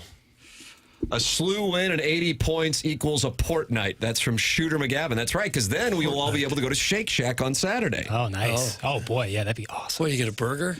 Yep. Okay. And the crinkle cuts. 2 orders, please. Brown liquor is great at breakfast, lunch, and second lunch as well. That's from Ray King, Matt Vasgersian's second favorite reliever in Cardinal history.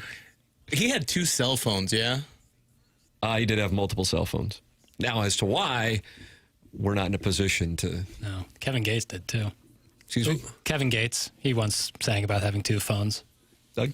Okay. I'll play it coming back. Nice. It's something to look forward to. In addition to the winner of the Design Air Heating and Cooling email of the day. Doug, me and Tawny will be sitting in section 122. Where are you? That's from John Fozelak. That's way too high.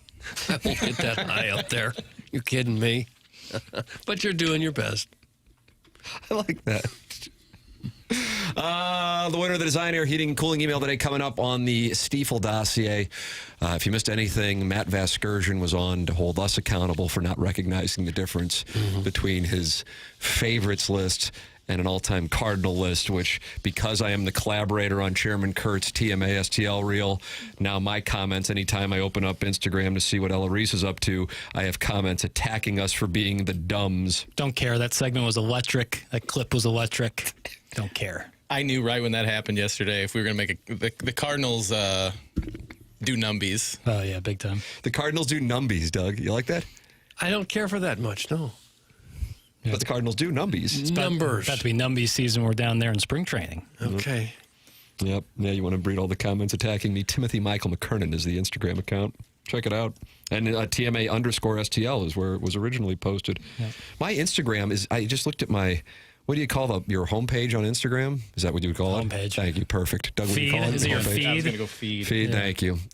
And it's all pictures of Anthony Stalter. Oh. He needs to get a restraining order. Really? Yeah. Let me take a look. He didn't drop into your DMs, did he? No, it's all Anthony Stalter from the spread zone. I mean, I've got nothing but Anthony Stalter on my feed and Jamie Rivers punishing Jackson in the hallway. Yeah, that was tough. Still wearing that one. You just couldn't get around that reach. Been in the gym ever since, trying to get right. I have a dartboard with Jamie's face on it. Just getting ready. You think you're ready to put him on your dance card? Yeah, I'll see him again. Really? Yeah.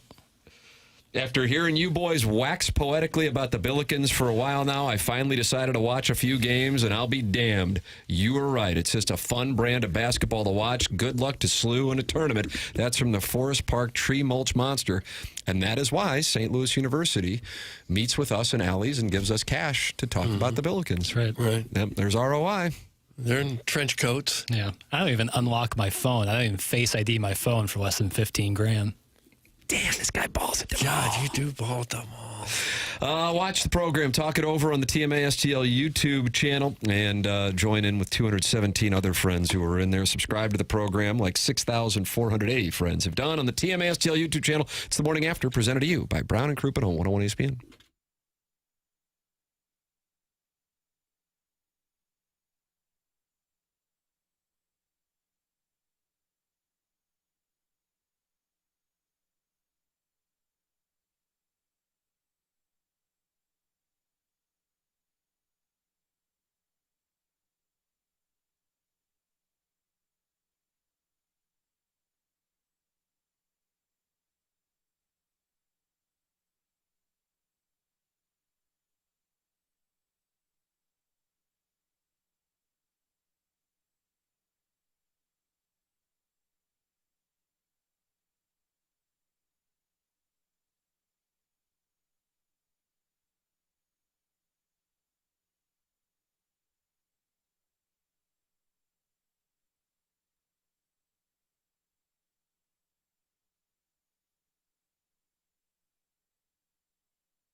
You like this one or not?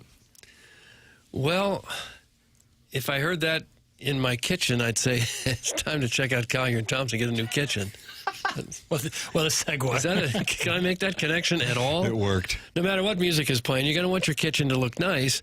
And if it doesn't, if it's dated right now, Collier and Thompson can help with that. They can get you spruced up and looking like $1 million. They've been doing this since the 1950s.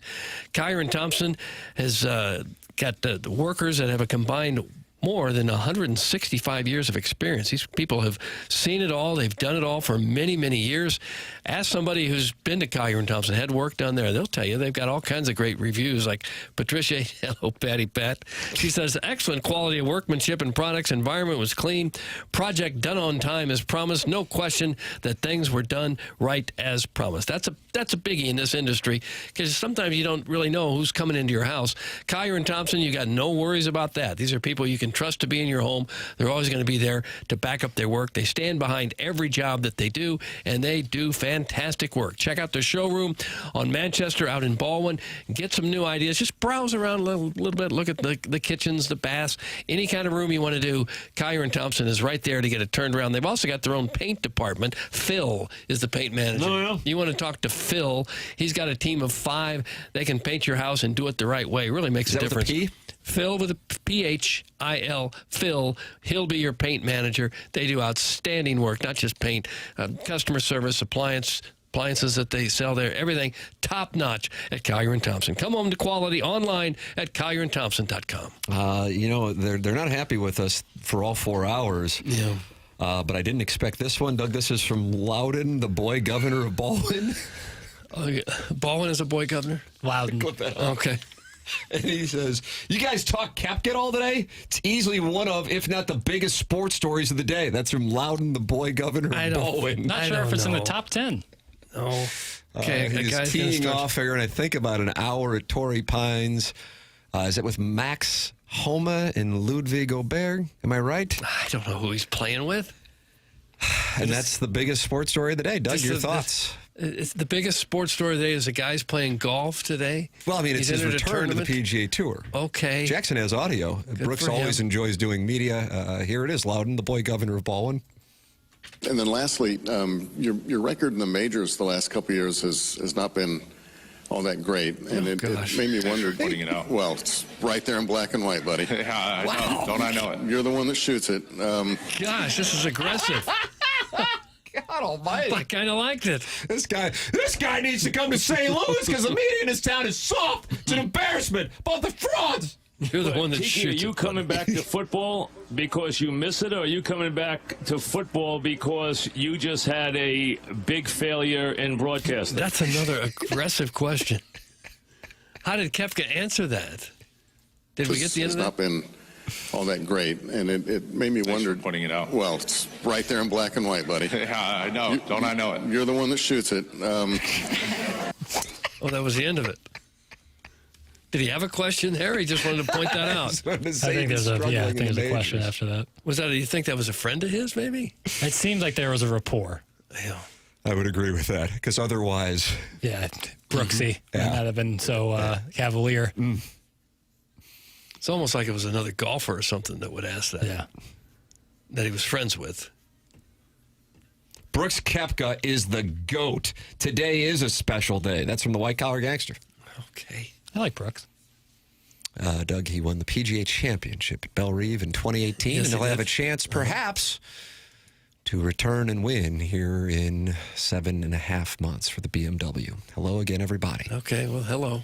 You're going to watch Scotty Scheffler and that back foot slip around at Belle Reve in August? Maybe. No, yeah, if I can get out there. I'm going to be out there. Yeah, fun. For sure. See what the word is. It'll be great. You don't like his back foot slipping around? I am in awe of how he goes up so high and finishes so high, all while sliding with the back foot. I have no idea how the hell he does it. Well, he's not having a whole lot of success, so Exactly. you got to talk Figure to one of it us out. to see how to do it. Thank you for saying it. Maybe we'll sit down while he's in town and I'll show him how to do it the right way. Some of the greats in baseball, especially, have done things differently. Weird batting stances, Stan Musial and Pete Rose and Ty Cobb. Done what things, what are you doing it that way for? And yet they're great. Who's your favorite batting stance of all time? Willie McGee.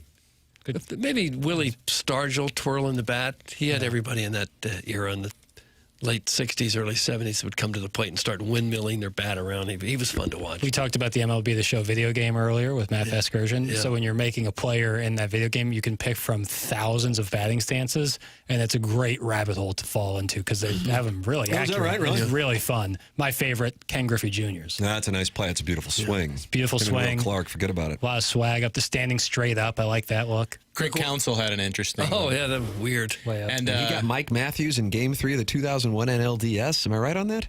Is that right? You say he got him? Yeah, he got him good. I mean, the Cardinals and Diamondbacks were out there battling. Yeah. And it was Game 3 on a Friday night. Mike Matthews, Craig Counsell, got him. Got him good like. Okay. When I was growing up, Kim closing that out? Byung-Hyun Kim? I don't remember. McGuire and Pujols were the ones that people in my generation replicated. Who were you replicating, Doug? Did you have a stance that you were? Not really. Oh, yeah. Not really. Kids my age are doing the pool hole stance. Yeah. And you got to kind of have the right body for it. You got to be pretty strong in the legs. So kids would be standing out there with their legs so far wide, bat out, like just no chance of hitting a baseball like that. Edmonds' legs were really. I mean, he took up almost the entire batter's box. His stance was so wide.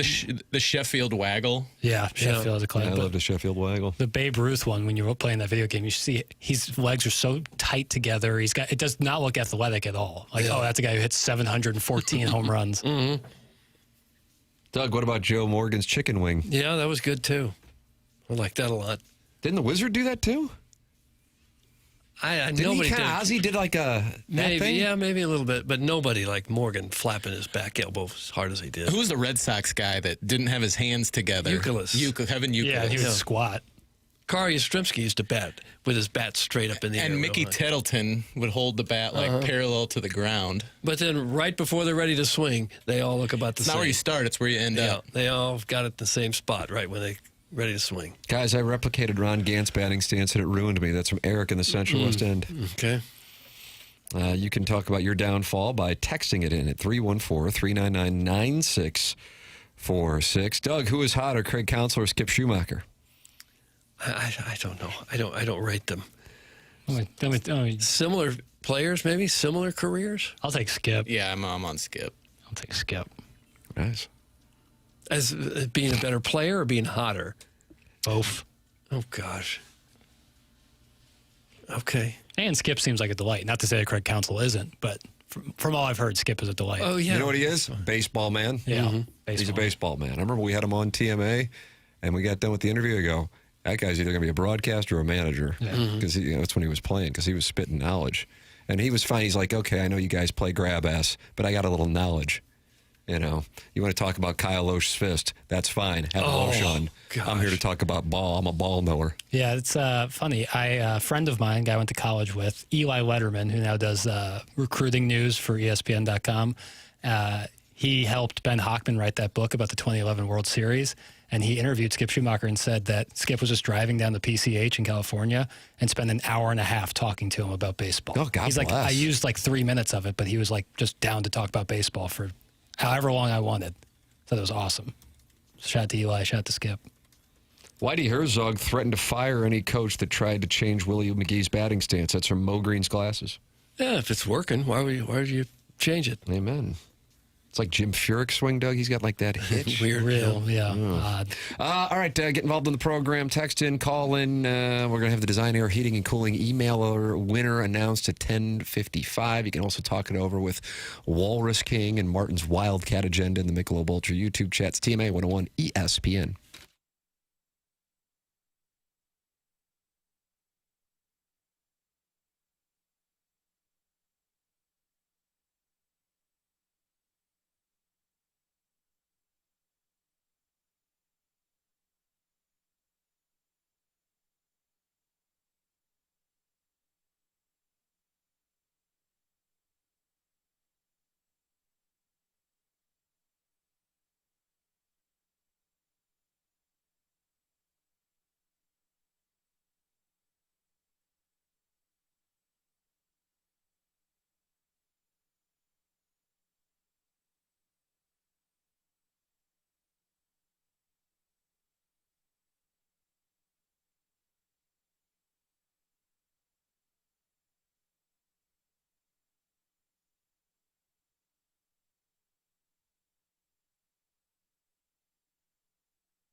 wonderful theme song for a show that doesn't exist. Ah! Dare you. Yeah, maybe it will someday. If we can sign Sharon and Clayton, I think then everything falls into place. Who'd they sign first? D. Wade, they had him already, and then they got LeBron and Bosch. Yeah, Brian and Bosch. Yeah. It's just going to take a lot of seed money. Maybe an angel investor or two. We'll do a round of funding. There'll be investors lining up. Doug, maybe not a great situation for the Blues here. As friend of the program in studio yesterday, Jeremy Rutherford on the Twitter tweets just sent this out 4 minutes ago. Due to the Blues injury situation, Jim Montgomery says he doesn't know his lineup yet for tonight. Quote, Neighbors and Kyra are going to see how they feel. Sundquist is going to see how he feels. Unfortunately, I don't have any answers for you. I'm not surprised that 63 and 25 want to try and play. I'm not surprised 70 wants to try and play. When you're a hockey player, you don't like watching, whether it's an injury or a coach's scratch. You just want to get back in. 25 in particular has been playing really good hockey, so he wants to continue to build off that. So unfortunately, Jeremy Rutherford usually sends out the lineup. Is up right around this time at the skate. Has not been able to because Jim Montgomery says he doesn't know who he's going to be able to play tonight. Okay, and those are some of his top players that are questionable. And for those of you who did not hear the news earlier, at about 9 o'clock today, Holloway went on the air. So they are having some real health situations in addition to performance situations, but one can impact the latter. I suppose when you're sitting there in last place in your division, it's easier to say, I don't think I'm ready to go tonight. Right. Do you like how he's using numbers instead of their names? No, I don't really care for that. Because not everyone knows the numbers. 14, 15, 16, 17, 18, 19, 20, 21. Oh, my God. We're not doing this with 25 again. No. That's some Harrison's brother master. What do you mean we're not doing it again? If he's hurt, he's hurt. Whether you want him to be hurt or not, if he's hurt, he's hurt. How are the sports? Are they great? The sports are great, Well, they're not that great, to be perfectly honest. They're not that great. Yeah, I like that. I like that you came home to truth right there on your own. One that's going great and a couple not so much. Well, I mean, ILL's a 12.5-point favorite tonight against UW. Okay. Papers, where are we on that? You tell me. I'd play Capital. 12 in the hay at home. Yeah, I like them. Okay, fair enough. Got that taken care of. Knocked that out. Okay. And then got the Blues. You can take the Panthers if you're interested, Doug. Minus 164 in the ML. Eh? They just coming off a loss to Utah. They just lost to Utah. You know what the Florida Panthers did? They just lost to the Mammoth 2 nights ago. You started following the league closely, have you? No. I just know. I just saw that they lost to Utah. Okay. I'm Slumdog Millionaire. Just kind of found it. Don't know how. Please don't electrocute me. Oh. I want him traded, not sniffing his jock saying how good he's been. That's from Harrison's brother master. Okay. You're pissing me off right now. It sounds like we are. Sorry. Blues math hard. But can we all agree we need to get rid of the Common Core? That's from Marsh's collage program. His collage program? The playoffs started today. The Blues would play the Blackhawks, who knocked them out in the first round last season. I think we've had the trading problem explained to us, and it is salary cap related. If you want to get rid of the players on the Blues that are making a lot of money, the contenders have almost all spent to the top or near the top of the cap and don't have any room left for high-priced talent. Any thoughts on Koepka's return to the PGA today? That's from the 617. Biggest story ever. Koepka's going to play golf, a round of golf, first round. Huge story. How pissed, though, do you think Alan Craig is? Alan Craig loves LIV Golf. Does he really? I bet he's not mad at all about Koepka playing. He's just now hearing about it. Yeah. You know, I think this, based on this person's text history, I think this was a sincere text, and he just got slapped around and is probably sitting there going, what the hell did I do? Ruin me. Doug, how many hockey trades does Army need to make? That's from the Fluffernutters fan page. They would all of them would be hockey trades. And you say, how many does he need to make? Oh, I'd say 7 or 8. Can I give you my starting lineup? No, we're not looking for starting lineups. Guys, I just wanted to say hi and that you guys are having a stellar show today. That's from the Straight Doug. So it's different than the Well, that's the only Doug there is around here. Hello, St. Louis. Hello, Larry. Pal, want to watch the Illini tonight with me and Charlie, or do you have plans? That's from the recovering alcoholic. You want to go and watch the game? Probably not. Wow. How about that? Dismissed it just like that. A loyal listener and a sponsor, no less, makes an invite. Come over to his house, watching a basketball game with his son, and you just go, probably not. Well, he's letting his hair breathe. Yeah, just probably not tonight. Another time. I love watching ball. You got plans tonight? I love watching ball with that recovering alcoholic. Yeah, I got plans tonight.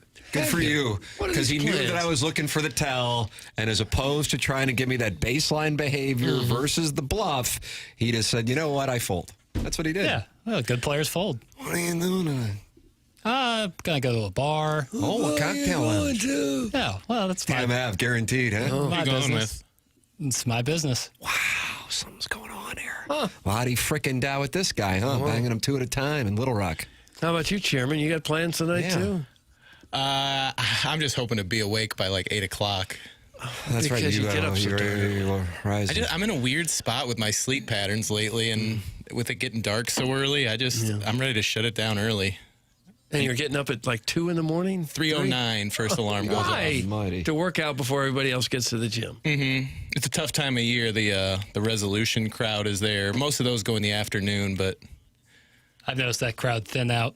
Already? As we've gotten deeper into the month, yeah. Well, it seems like you could get on a more friendlier schedule and take care of a lot of these issues. I've tried the afternoon and evening workout thing. I'm not as aggressive then. Really? Okay. Doug, I don't know if you've covered it, but how excited do you think all the patrons will be to see Brooksy play today? That's from Big Walt's Missing Teeth. Gosh, this is really the number one story. I'm sure they'll be happy to see him. Wow, look how far he hit it. Okay, great. He's back. He's back. Biggest story ever. Stop it! Stop it now.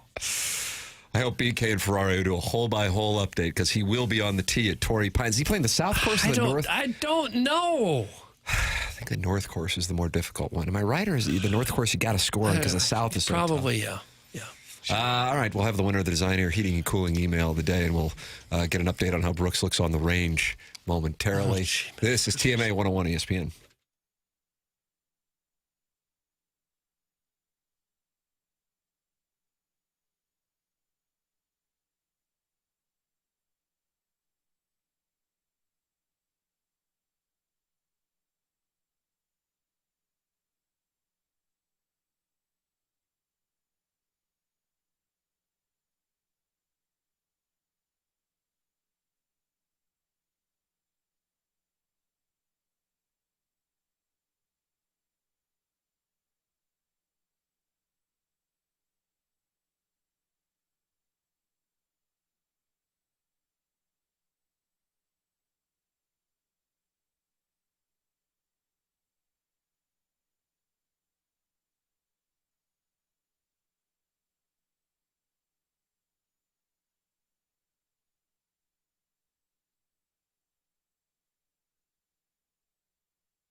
This is Jackson with a Sports Center update brought to you by Saliga Heating and Cooling. Blues back in action tonight, taking on the Florida Panthers. You can catch that right here on your home of the Blues, 101 ESPN. Pre-game at 6, puck drop at 7. That was another Sports Center update brought to you by Saliga Heating and Cooling, a Daikin heating and air conditioning dealer.